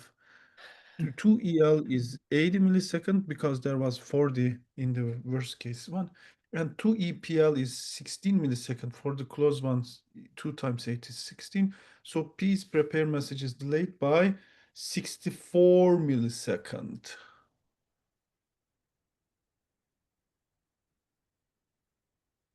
But this is referring to still. Oh, okay. Yeah, the round trip minus your round trip. Yeah, makes sense. Okay. I think if they wrote it this way, it would be a lot easier to understand. Yeah, figure was easier. Yeah. By delaying the sending of P's. This is because neither. Yes. Since our goal with P2P, the read blockage time is, since our goal with PL is 2, what is the, okay, I got this. Oh, what is this funny hat? It's in a table, right? It's the yeah, relative message delay. What is the relative message delay? It's delta PQ minus, I'm sigma PQ minus, is it sigma or delta? This is delta, I think, but lowercase delta. Yeah. I can learn Greek letters one of these days. Delta. Delta PQ. Delta minimum PQ. So it's basically. It's what you get minus your lower bound. Yeah, the light speed thing, right? That's the lower bound. Yeah. So okay. Like I'm still honestly not entirely clear how this like lower bound thing surfaces up. Like there is no global bound here. That's the beauty about PL and PA. It's only based on your local distances. And this is even saying that we shave this off. I was happy with this one. Yeah. Now going to tell us with how it's going to shave it off more. Since our goal with PL is to delta hat PL, what remains is to shave off additional 2 delta min PL from PL stepping stone. Yeah. Recall that in section 2, we saw one approach for reducing worst case read blockage times by the message delay lower bounds, decouple the occurrence. So that's the delayed idea. And it's borrowing the delayed idea for that. So, right? This enabled delayed stamping algorithms. Yeah. To reduce the worst case read blockage times surrounded by eager stamping algorithms run twice the leader's eccentricity to the network's diameter by roughly applying this idea to PL stepping stone. But how do you roughly apply? Let's visit it. The challenge in applying this idea is ensuring that the stop and go events maintain their shape after decoupling. This is a nicely put sentence. To see why, recall that the delayed assigns visibility time V at each index I such that every process's stop event for I occurs at V and its go event for I occurs at least V plus same big delta. capital delta. Yeah. And this is a function of d from the theoretical result on timestamping in a network in the absence of GPS decoupling. Okay, therefore we achieve we need a new approach for decoupling. Okay, here is where we learn the approach by just looking at it. Can we see?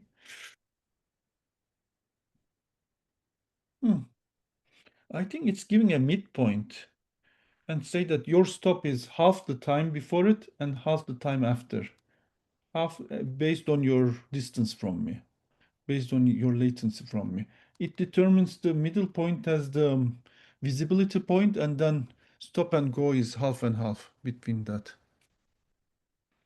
around that. Look, this green line, right? This midpoint that you're talking about, Yeah, that's your the round trip visibility. minus lower bound round trip.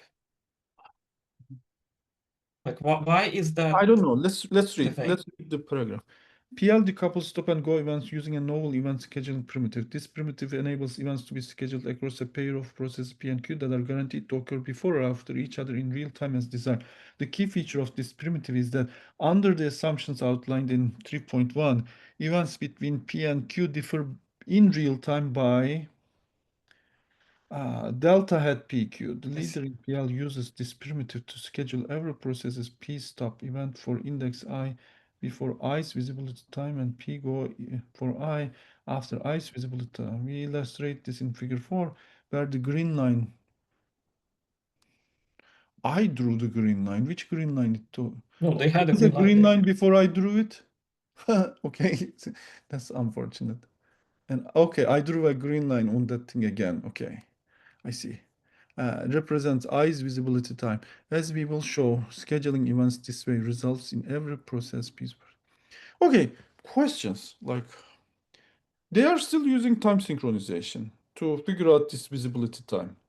And they said that that time synchronization, due to that theoretical result, has diameter included in it, network diameter. You are still using that time synchronization. How are you avoiding that now here? How are you not being network synchronization delayed?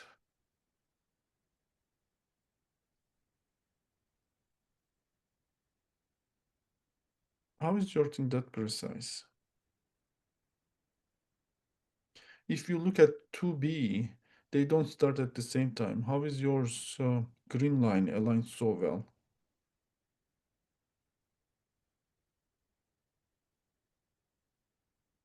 There is 4.2, the event scheduling primitive, a scary subsection, and then the algorithm.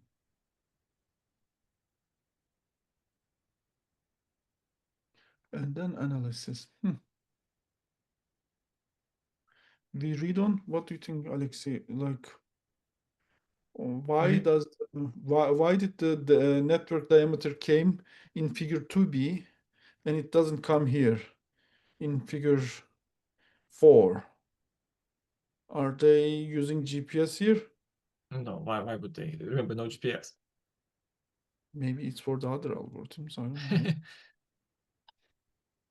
But then if they don't have GPS, how do they avoid clock synchronization delta being?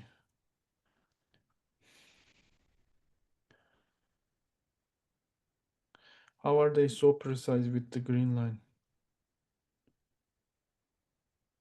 And yeah, what bothers me about figure 2B is like they don't tell us that delta. Okay, because they don't know the delta, right? Because it depends,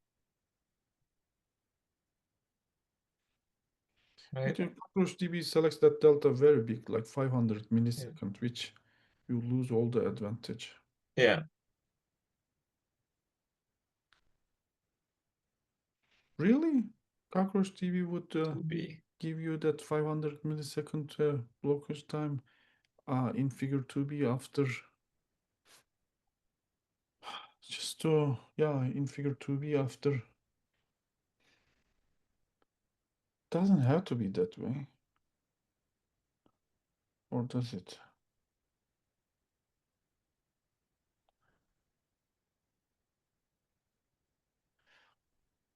Well, one thing about CockroachDB global tables is they're meant to be mostly read-only, right? So if you're not doing right, you're always in a go event.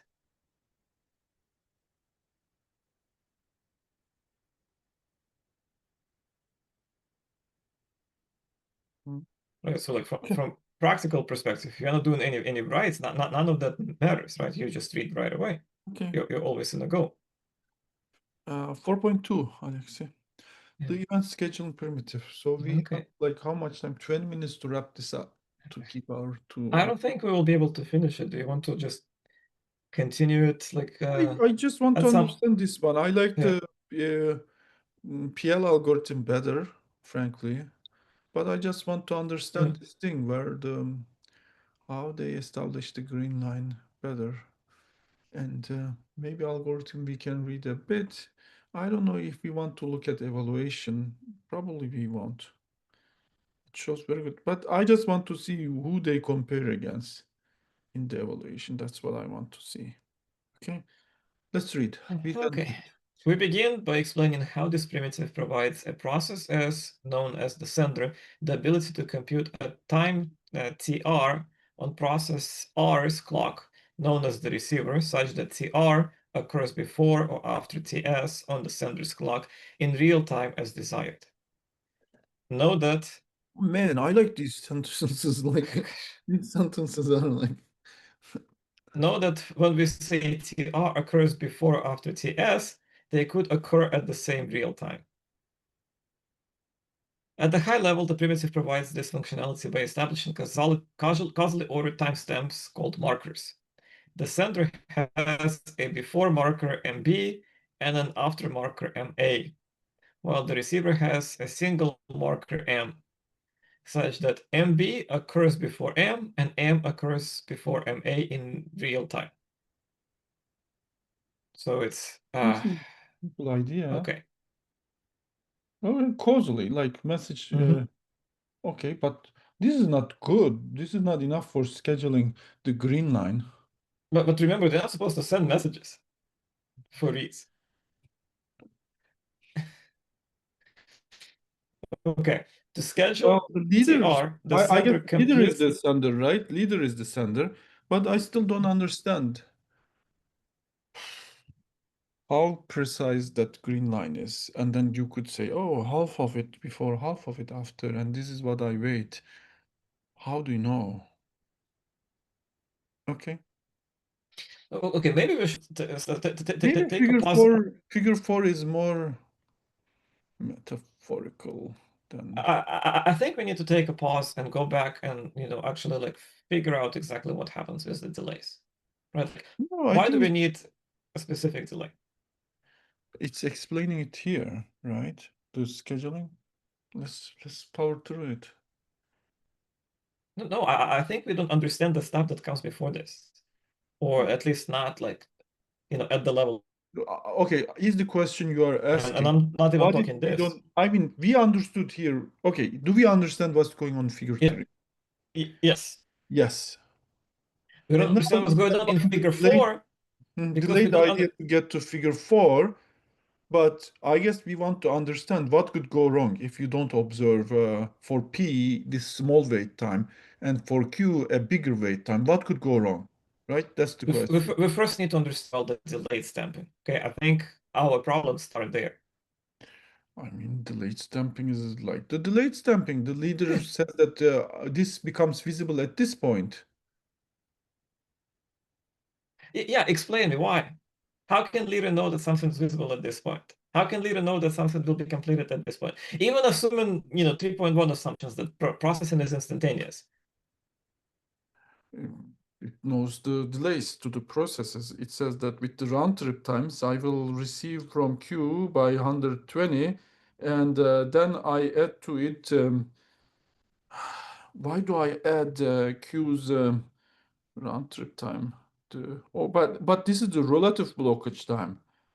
Why do I add it relative one to here to say that this is the visibility time? No, I see. Yeah, I don't have a good intuitive explanation why delay. I understand figure three. I don't understand figure four. because we need to understand 2 B.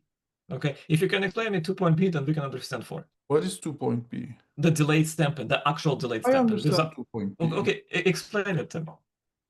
Um, okay. Come on, this way. Okay, this is 2 B. So what goes on here is that if I expose this right to you, so P, if P knows that. Okay, so leader sends the black messages, which Look, are look, look. the prepares. At 80, Aleksey, at 80, Mhm. the leader knows the commit. Yes, At 88, P knows the commit. But if yes. P uses this as its stop event, P is Mhm. going to have a hard time. P is going to wait till Yes, the other guy's go event to be able to go. So P is yes. blocked a longer time. By future timestamping, saying that I know that this guy is not going to get my commit until 120. So you Mhm. start your stop time after 120. I Okay, make his read store block time yeah. less. And P is still serving linearizable read, but not using this commit. Oh, Even oh, though oh. this commit happened, oh, this could be problematic, right? If I So, oh, so no, no, you no, see, no, no, no, no. The leader also don't have stop and go. The leader doesn't serve. The leader will also make it visible to itself stop and go. So the leader would not serve something that makes you you still. So P is going to serve the read from the previous update, not this so, update, so, so, because so, so, this so, update so, has not happened. This update has not happened for all purposes until this point.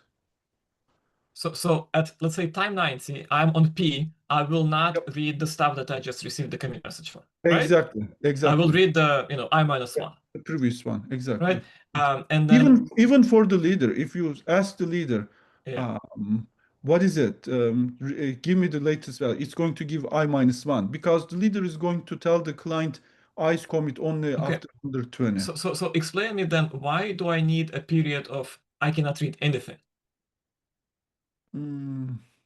Like, why do I need to stop and I have this Then I blockage don't, time? yeah, this delta, and why does it have to be very big, like So 500? we need to understand this in order to understand how they arrive to their smaller blockage time, right? Okay, what could go wrong? What could go wrong if we don't wait the clock skew?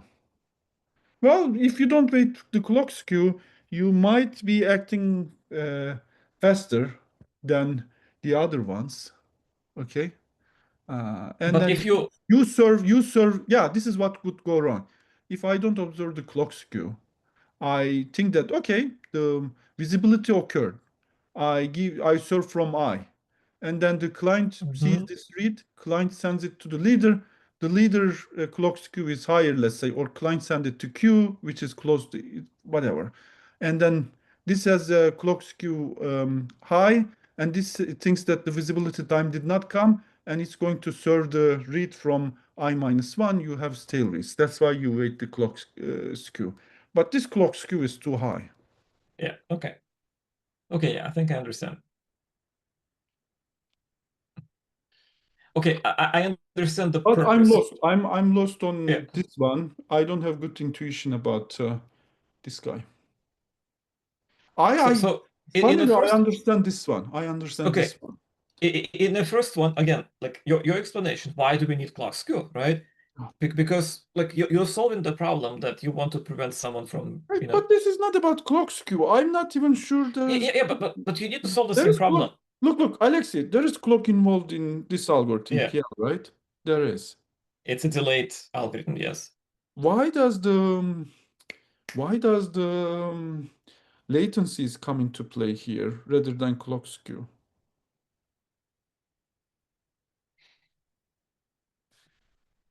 What if the clock skew is higher than the latencies? Would that change anything? Are they making an assumption that the clock skew is not higher than the latencies? In CockroachDB's case, it's not true.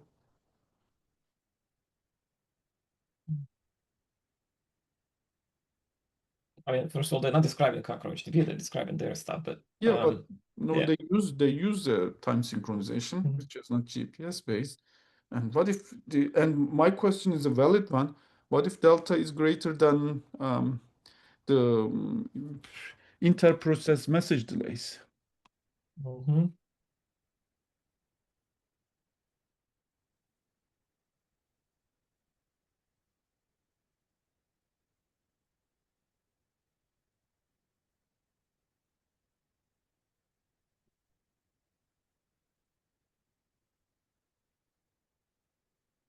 There is algorithm, but there is no proof, right, of linearizability anywhere. I think there is a proof, there is an analysis. Analysis is not a proof. These guys are theory guys. Yeah. Yeah. They would have a proof somewhere, but I don't have that intuition like. But one thing I'm happy, like the leader, you don't have a blockage time.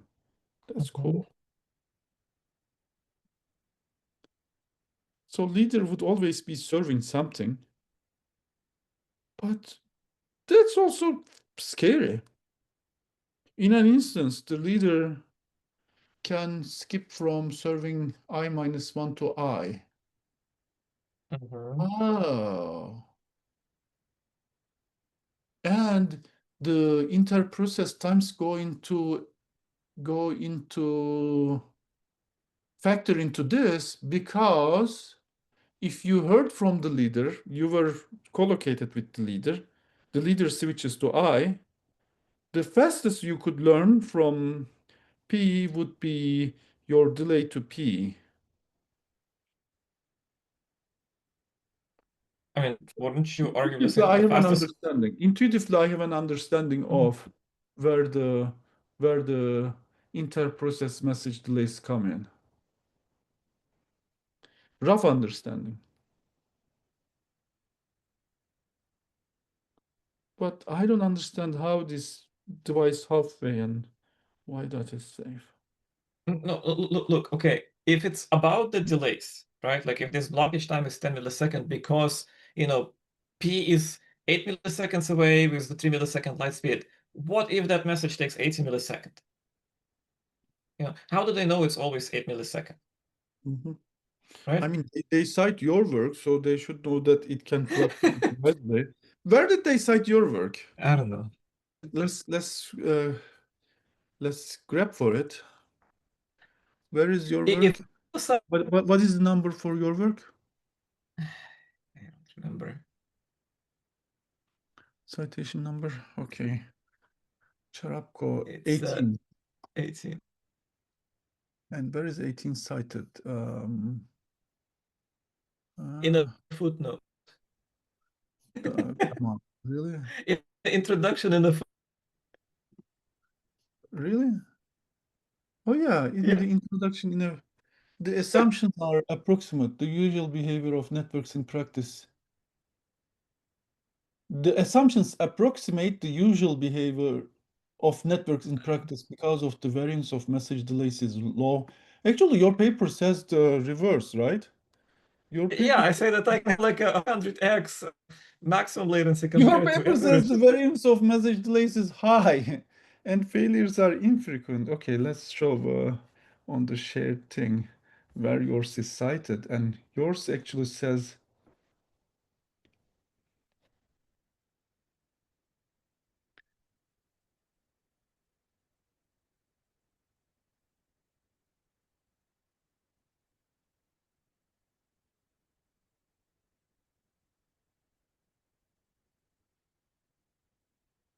yeah, that's a fragile, very fragile assumption, and they are citing the wrong thing. Anyway, my question is like your equation, right? You say the fastest like you can Breaking. get there. Okay. Oh, the failures are infrequent citations to the tempo paper. That's not a failure survey paper. It's Yeah. it's an algorithmic paper. The tempo paper, like the Mhm. ah, like the accord tempo Yeah, paper. yeah.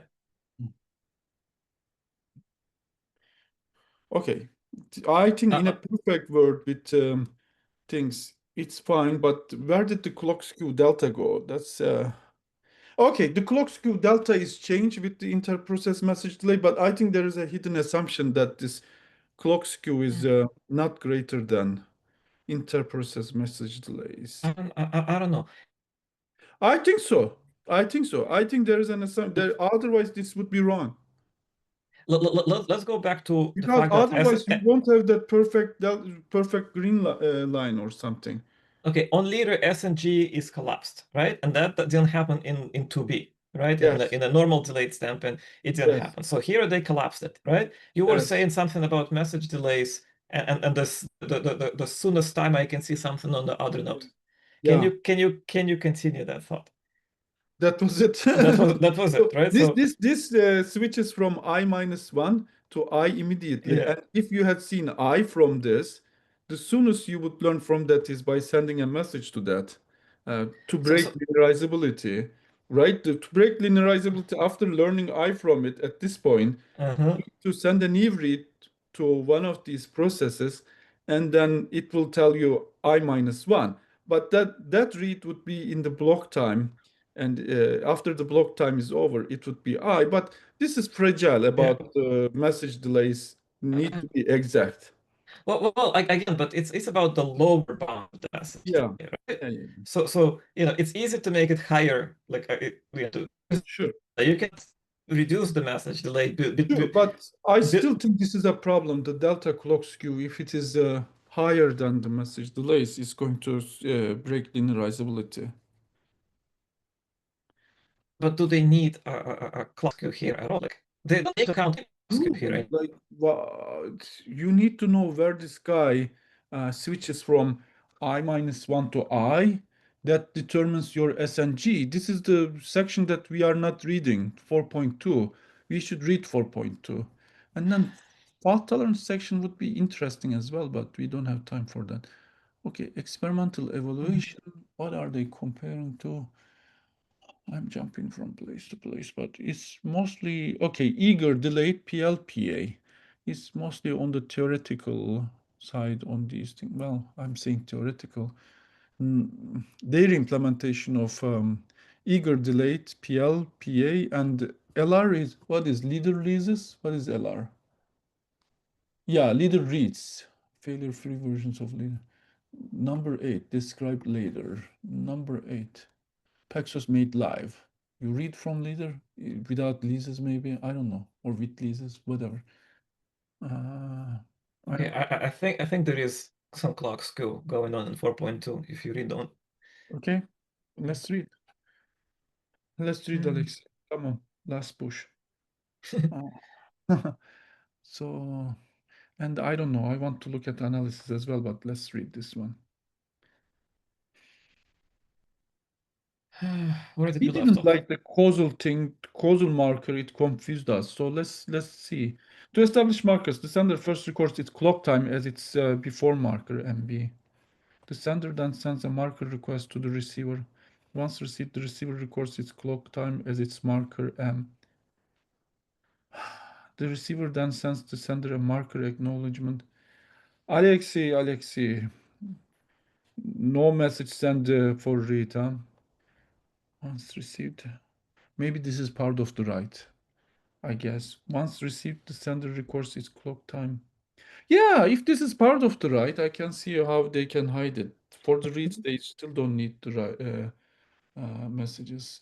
They can serve local as long as there is not a Yeah. is due to stop and go. Once received, the sender records its clock time as its after marker MA. At this point, The set of markers is established, and by causality, MB occurs before M in real time and M occurs before MA in real time. We illustrate this interaction 5.A. This which interaction doesn't assumes mean that they all have the mean same time. shit. This doesn't mean shit. 5.8 doesn't show Yeah, shit. It's the yeah. first figure in the paper. Um, I okay. mean, we know that MB is before M and M is before MA because of like the logical Yes. notion of Causality. it, right? But Okay. MB, M, and MA are actual timestamps, and Yes. they may not be comparable, right? Because there is still time skew. So the actual M may be bigger or smaller than MB because of the time skew. See my question. They have this assumption. What if delta clock skew is smaller than inter-process message delays? Even for the closest process, it has to be slower. I think it's Problematic, Aleksey, which is problematic. okay. Slower, because I- delta clock skew is high. For example, for cockroach DB with NTP, they go very generous with 500 millisecond, which is more than the shortest one, 8 millisecond. That's a problem. After a set of markers is established, the sender can schedule events. So maybe I should just say here that I mean, NTP can do way better than 500 milliseconds, Murat. Even I know, even in geo networks, it can do much better than that. delta less than message inter-process message latencies. Question mark? Not a question mark. Okay, I give you 2 question marks. Let's go. After a set of markers is established, the sender can schedule events. It does so by computing D based on whether TR should occur before or after TS. We first describe computing D assuming that clocks do not drift, then with bounded drift afterward. What is D? That was in the paragraph before that. No, it's in the paragraph before that. At the high level, the primitive blah blah blah blah. While the receiver has single marker M, such as to schedule TR, the sender computes the elapsed time D between TS and one of its markers.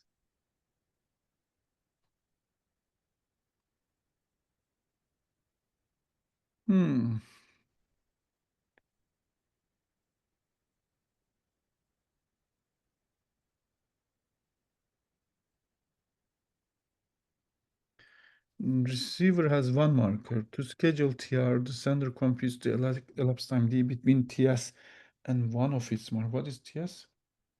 So TS is the so TR is the time on a processor R. Oh, yeah. TS and one of its markers, followed by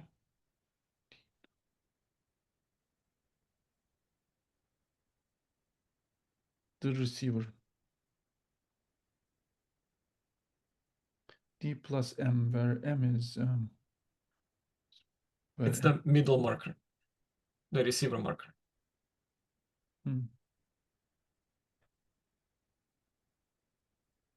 Oh, interesting. Oh. When does the marker exchange occur? And it's saying D to everybody. I don't know, this looks fragile, but if TR should occur before TS in real time, what? If TR should occur before TS in real time, then D is equal to TS minus MA plus delta min RS. When clocks don't drift, the real-time difference between TS on the sender clock and TS minus MA plus M. Real-time difference between MA and M. What is MA? What is M? MA is the marker on the sender, the first marker on the sender. M is the marker on the receive. So this is, I think, making a version of what I said. The earliest time you could learn is this. Making a version of that argument.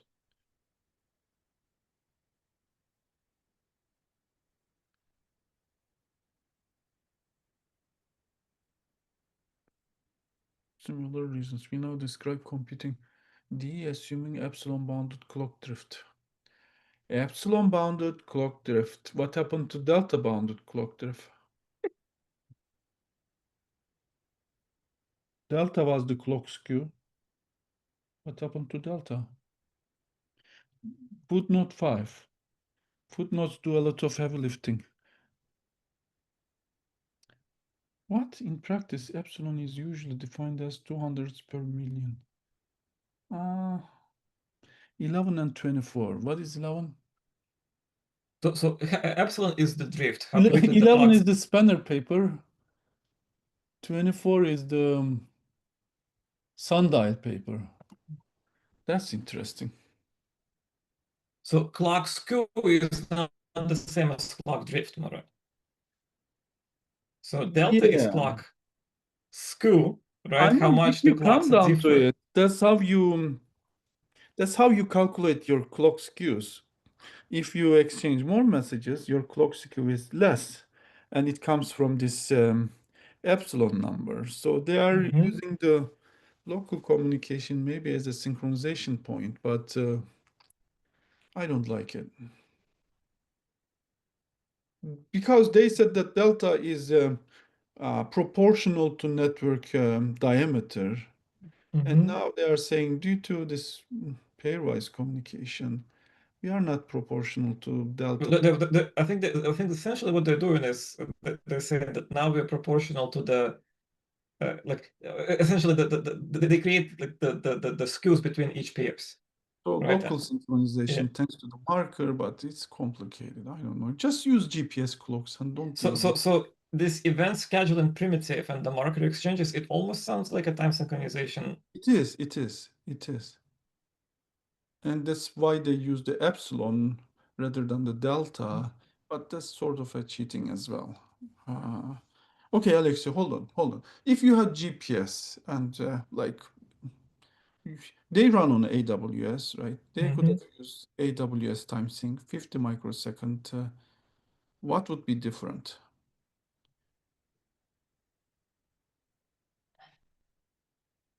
Well, I know exactly the times, right?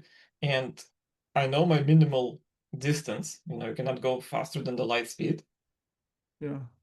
So essentially, if there is no, Okay. You could still have figure four, but yeah, without but with the leader saying this is the visibility point basically. This is where I will make the switch from I minus one to I, and you can still have the no, look, Murat, the argument is the same. If the leader has this combined S and G point, if the leader doesn't do the stop and oh, go, oh, oh, oh, oh, then you oh. still need to wait. But your Okay. wait is going to be purely based on the Yes. network delay. Yes. Yes. You don't need, okay, what I think is if you had that AWS time sync 500 millisecond, you don't have to calculate this thing. You can get rid of the sigmas. Sorry, the small delta means etc. for inter-process delays. It would be basically the delayed time stamping. Again, in delayed timestamping, the leader You doesn't wouldn't have you the wouldn't S and need, G collapsed. say this again? In delayed timestamping, the leader doesn't have S and G collapsed together, right? The leader still But blocks. it's small. It's very small. You wait that 50 microsecond, and then nobody waits the inter-process message delays. So it's the delayed timestamping on steroids because you use GPS clocks, and you don't go into the complicated algorithm described here, Mhm. which actually is also fragile because it has this assumptions that inter-process delays doesn't change and they are they are symmetric, so to speak. Well, inter-process delays, they can grow. They cannot shrink below their like speed of light minimus, right? If they grow, then I don't receive something by the time I have my stop event. But if I don't have it, then I also don't know about Yes, my stop event. I guess, but then you have to set it So conservative. so so so so then I'm serving old stuff. Actually, that's still maybe a problem. Yeah, yeah, Oh, no, no, no, no. Here you need everyone to participate, right? It's a quorum of all. So yeah. yeah. Kormo follows also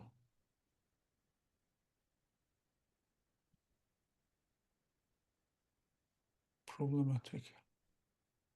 Well, I guess you need it. That's why that answers our first question. Why are they not doing a quorum read? How is local read possible? Well, quorum intersection, if you if you commit only after reading from all like Megastore, um, It's the same quorum intersection. Nothing comes for free. You do the local reads thanks to commit all. Yeah. Analysis, does it say anything? So the way I see it right now, it's 11 p.m. We either take a break and continue the other day and finish it Let's up, finish in or 5 minutes. Let's finish in 5 minutes. Algorithm I don't think it will do it justice. analysis. No, I like the paper. Well, mostly there are good ideas, but I don't like that it just says that no GPS. But I like the figure 3. And then it was interesting to see how it transfers to figure 4. The paper teaches us something. Analysis. They don't have a proof right here. They have a correctness sketch, section 6. Okay, good. It's a Like, small section though. okay, PA we are skipping section 6. Yeah, this is section 6, correctness sketch. And I'm sure they are going to mention the assumptions. Hmm?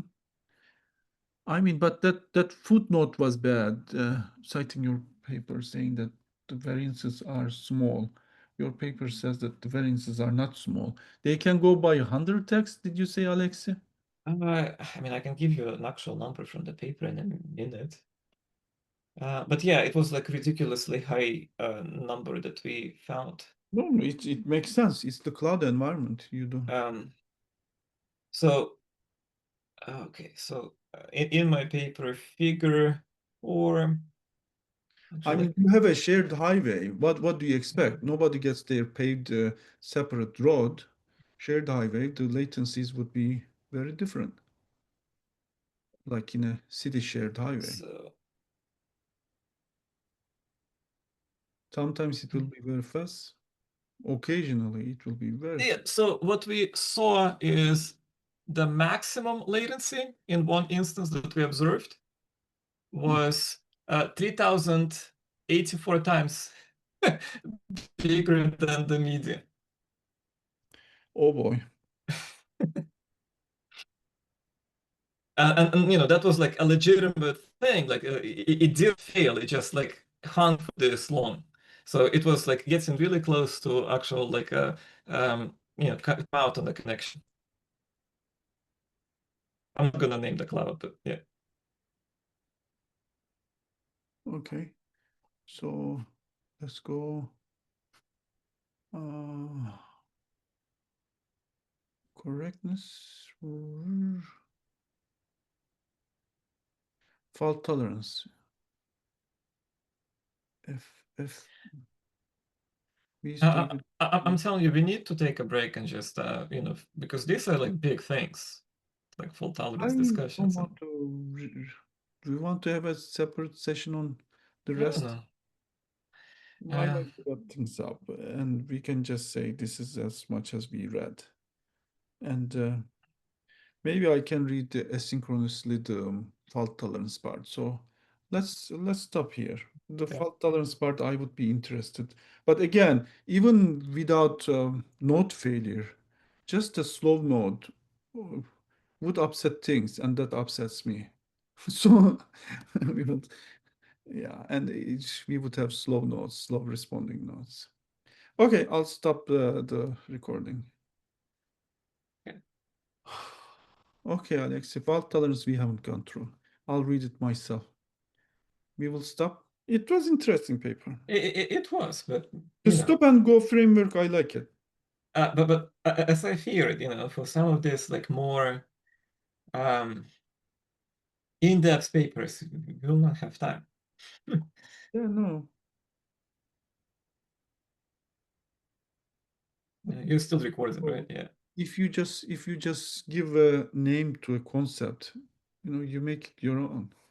I like this idea a lot. We haven't thought of it.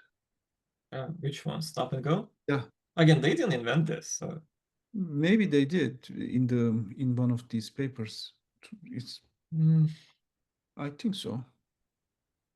But I learned it from this paper, so I like it. yeah. And the Well, fault tolerance, can you yeah. figure out what is their fault tolerance strategy by just uh,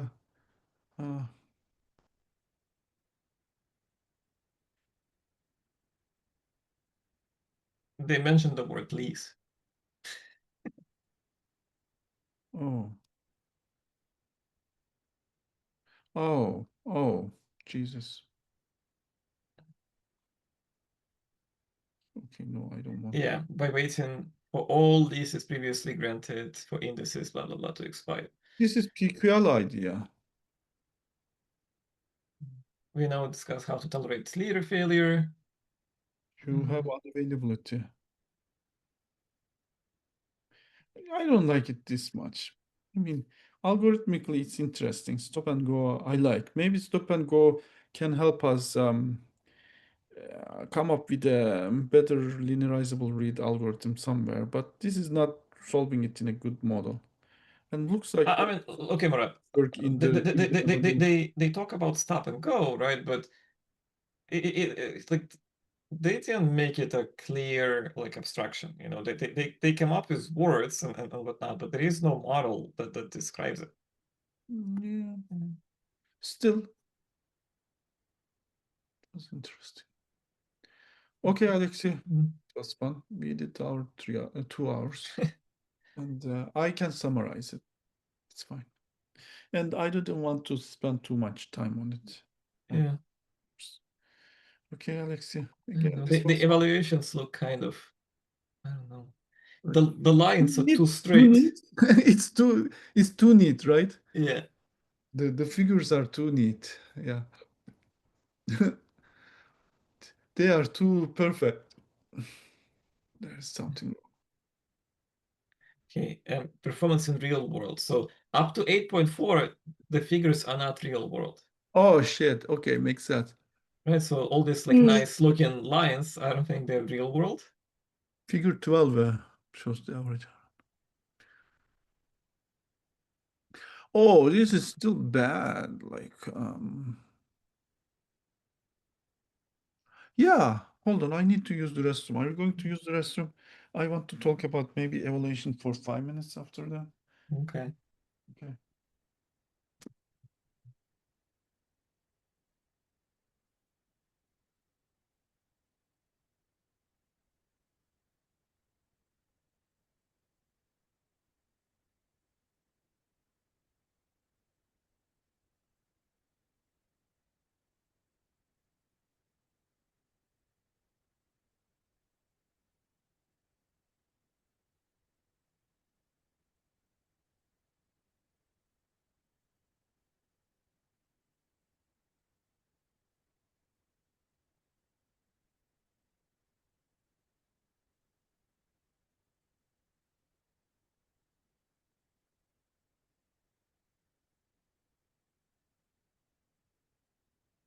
Alexei, Yeah.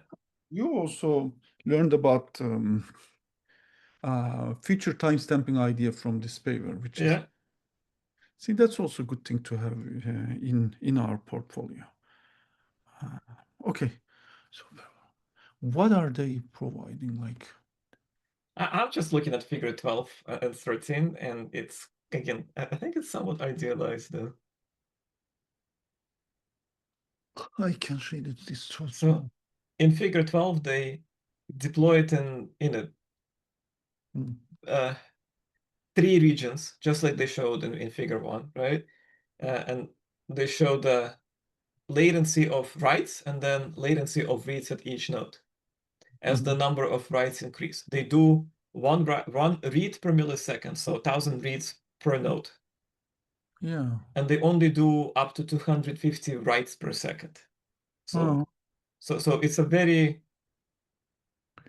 yeah. tiny tiny workload, Uh, right? So yeah. just read from the damn leader. Well, but if you look at this, for example, I mean, the leader is not that busy with 250 updates. it's Just read from. latency. It's not, the latency. Yeah. Right, figure 14 and 15 talk about the throughput, so I haven't gotten to that Alex, yet. what switches between figure 12 bottom row from left to right? Oh, P and Q. Okay, that's Yeah, P and Q, I and the see. top one is L. He's close to the leader, so it does better with PL. whereas Q does better with PA. I see. And PA is all-to-all communication. That's the interesting part. But that's PA sucks, man. Yeah, but PA is all-to-all communication on the right path. Yes, it Yeah, sucks. yeah. Not on the read. On the read, it's no communication. But still, I don't want all-to-all communication in my right path.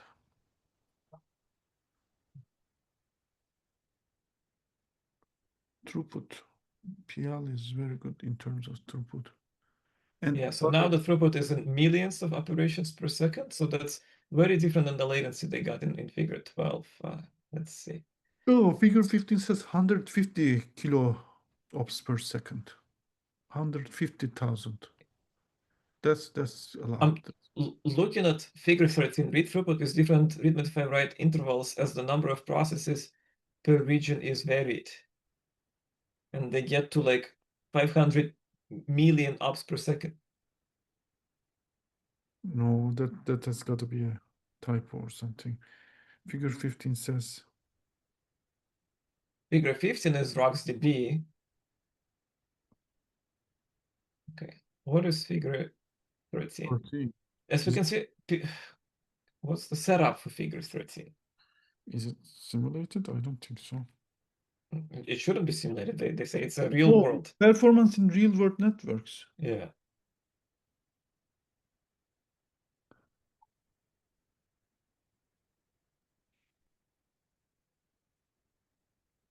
As we can see in figure 13, PL policy.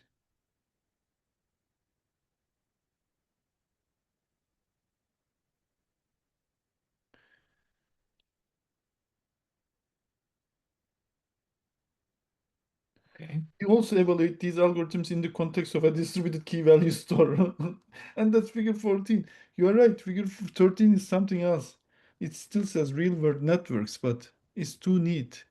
And the only figure they have about RuxDB is figure 15. That sucks. Why couldn't you give us real numbers I am from RuxDB? okay. Implementation, experimental setup. Since all but the second part, comparing fairly free versions of protocols. All experiments were run on AWS. Each experiment was run 5 times. We used 3 instances.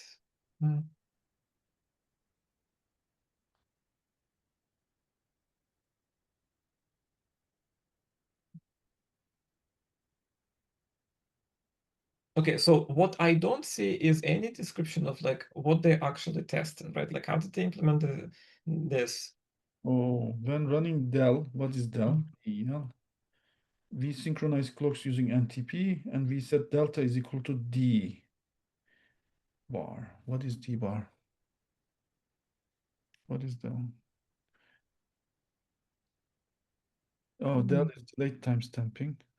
What is D bar? Yet. I don't know, man. I like how, implementation, Network experimental setup. diameter. Oh, they set delta to be network diameter. Why do you Yeah. set delta to be network diameter? This is cheating. They don't talk about the actual implementation at all, aside from implemented in Java using gRPC.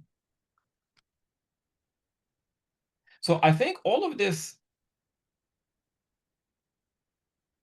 I mean, they have to implement it on like Paxos or something, right? Hmm.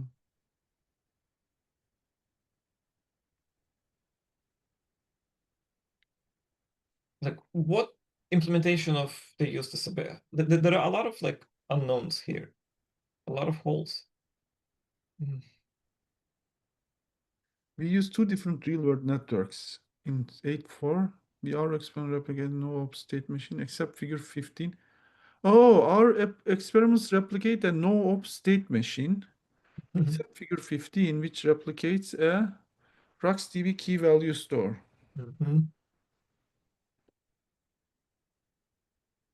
They did implement, but only for figure 15 they run on RuxDB.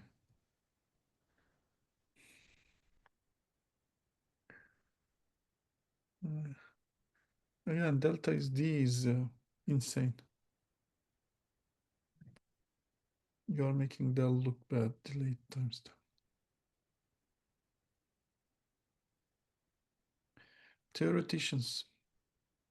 I mean, look, if they went through an effort and implement a distributed version of RuxDB with like all of these variants of Paxos, like why include one figure for this? Yeah. That's interesting, right? That doesn't make sense. Because I guarantee it's not a trivial implementation, you know. Oh yeah. And they don't talk about it. That's the Yeah. fun part. I mean, like, I don't expect them to talk a lot, but, you know, like, hey, you know, we use this, maybe, I don't know, version of draft Paxos, whatever, as the baseline. We modified it to, you know, make these algorithms. We put it in RuxDB and then, you know, essentially made RuxDB a state machine on the other end of this, like, you know, Paxos, right? Like the local state machine. Oh, that's what they did. Yeah. Huh. No, they implemented this in, you said C++ or Go? Java. Java. And then for each end, they hook a RuxDB. Yeah. No, and that's it. I mean, that's normal. That's what I would do. I just probably expect to write at least 3 sentences in this. Mhm. So that like there is no guessing. But yeah. And then again, like if I went through an effort of hooking up RuxDB, I would probably have more experiments on this if they look good. Right, but they didn't change Yeah. RuxDB replication, No, right? no. They There just, is no replication in RuxDB, Murat. yes. It's Okay. it's just like a single node little Yeah, LSM tree based storage engine. not that interesting. Mm. I don't know. I mean, it's more theoretical paper than practical paper, if you ask me. I mean, there is nothing wrong with theoretical results, right? I mean, this is with the GPS clocks, you don't need any of this. But I did like that figure 3. But figure 4 is fragile. That's interesting. Figure 3 is not fragile. Maybe figure 3 is also fragile. Well, it's fragile in the same sense that you are essentially trying to figure out how much to delay things based on your known network delays, right? So if those network Oh, delays get but you screwed, don't incur correctness problem there. yeah. You incur a performance problem. I Yeah. like that. I like figure 3. That's a good algorithm.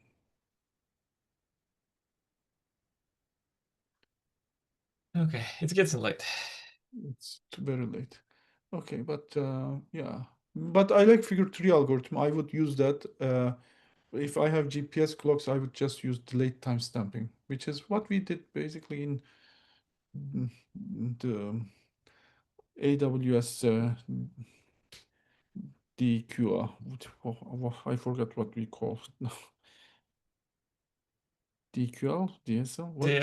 DS, whatever it is, right? DSQL, DSQL. Yeah. Okay, Alexey, this was Mhm. again fun.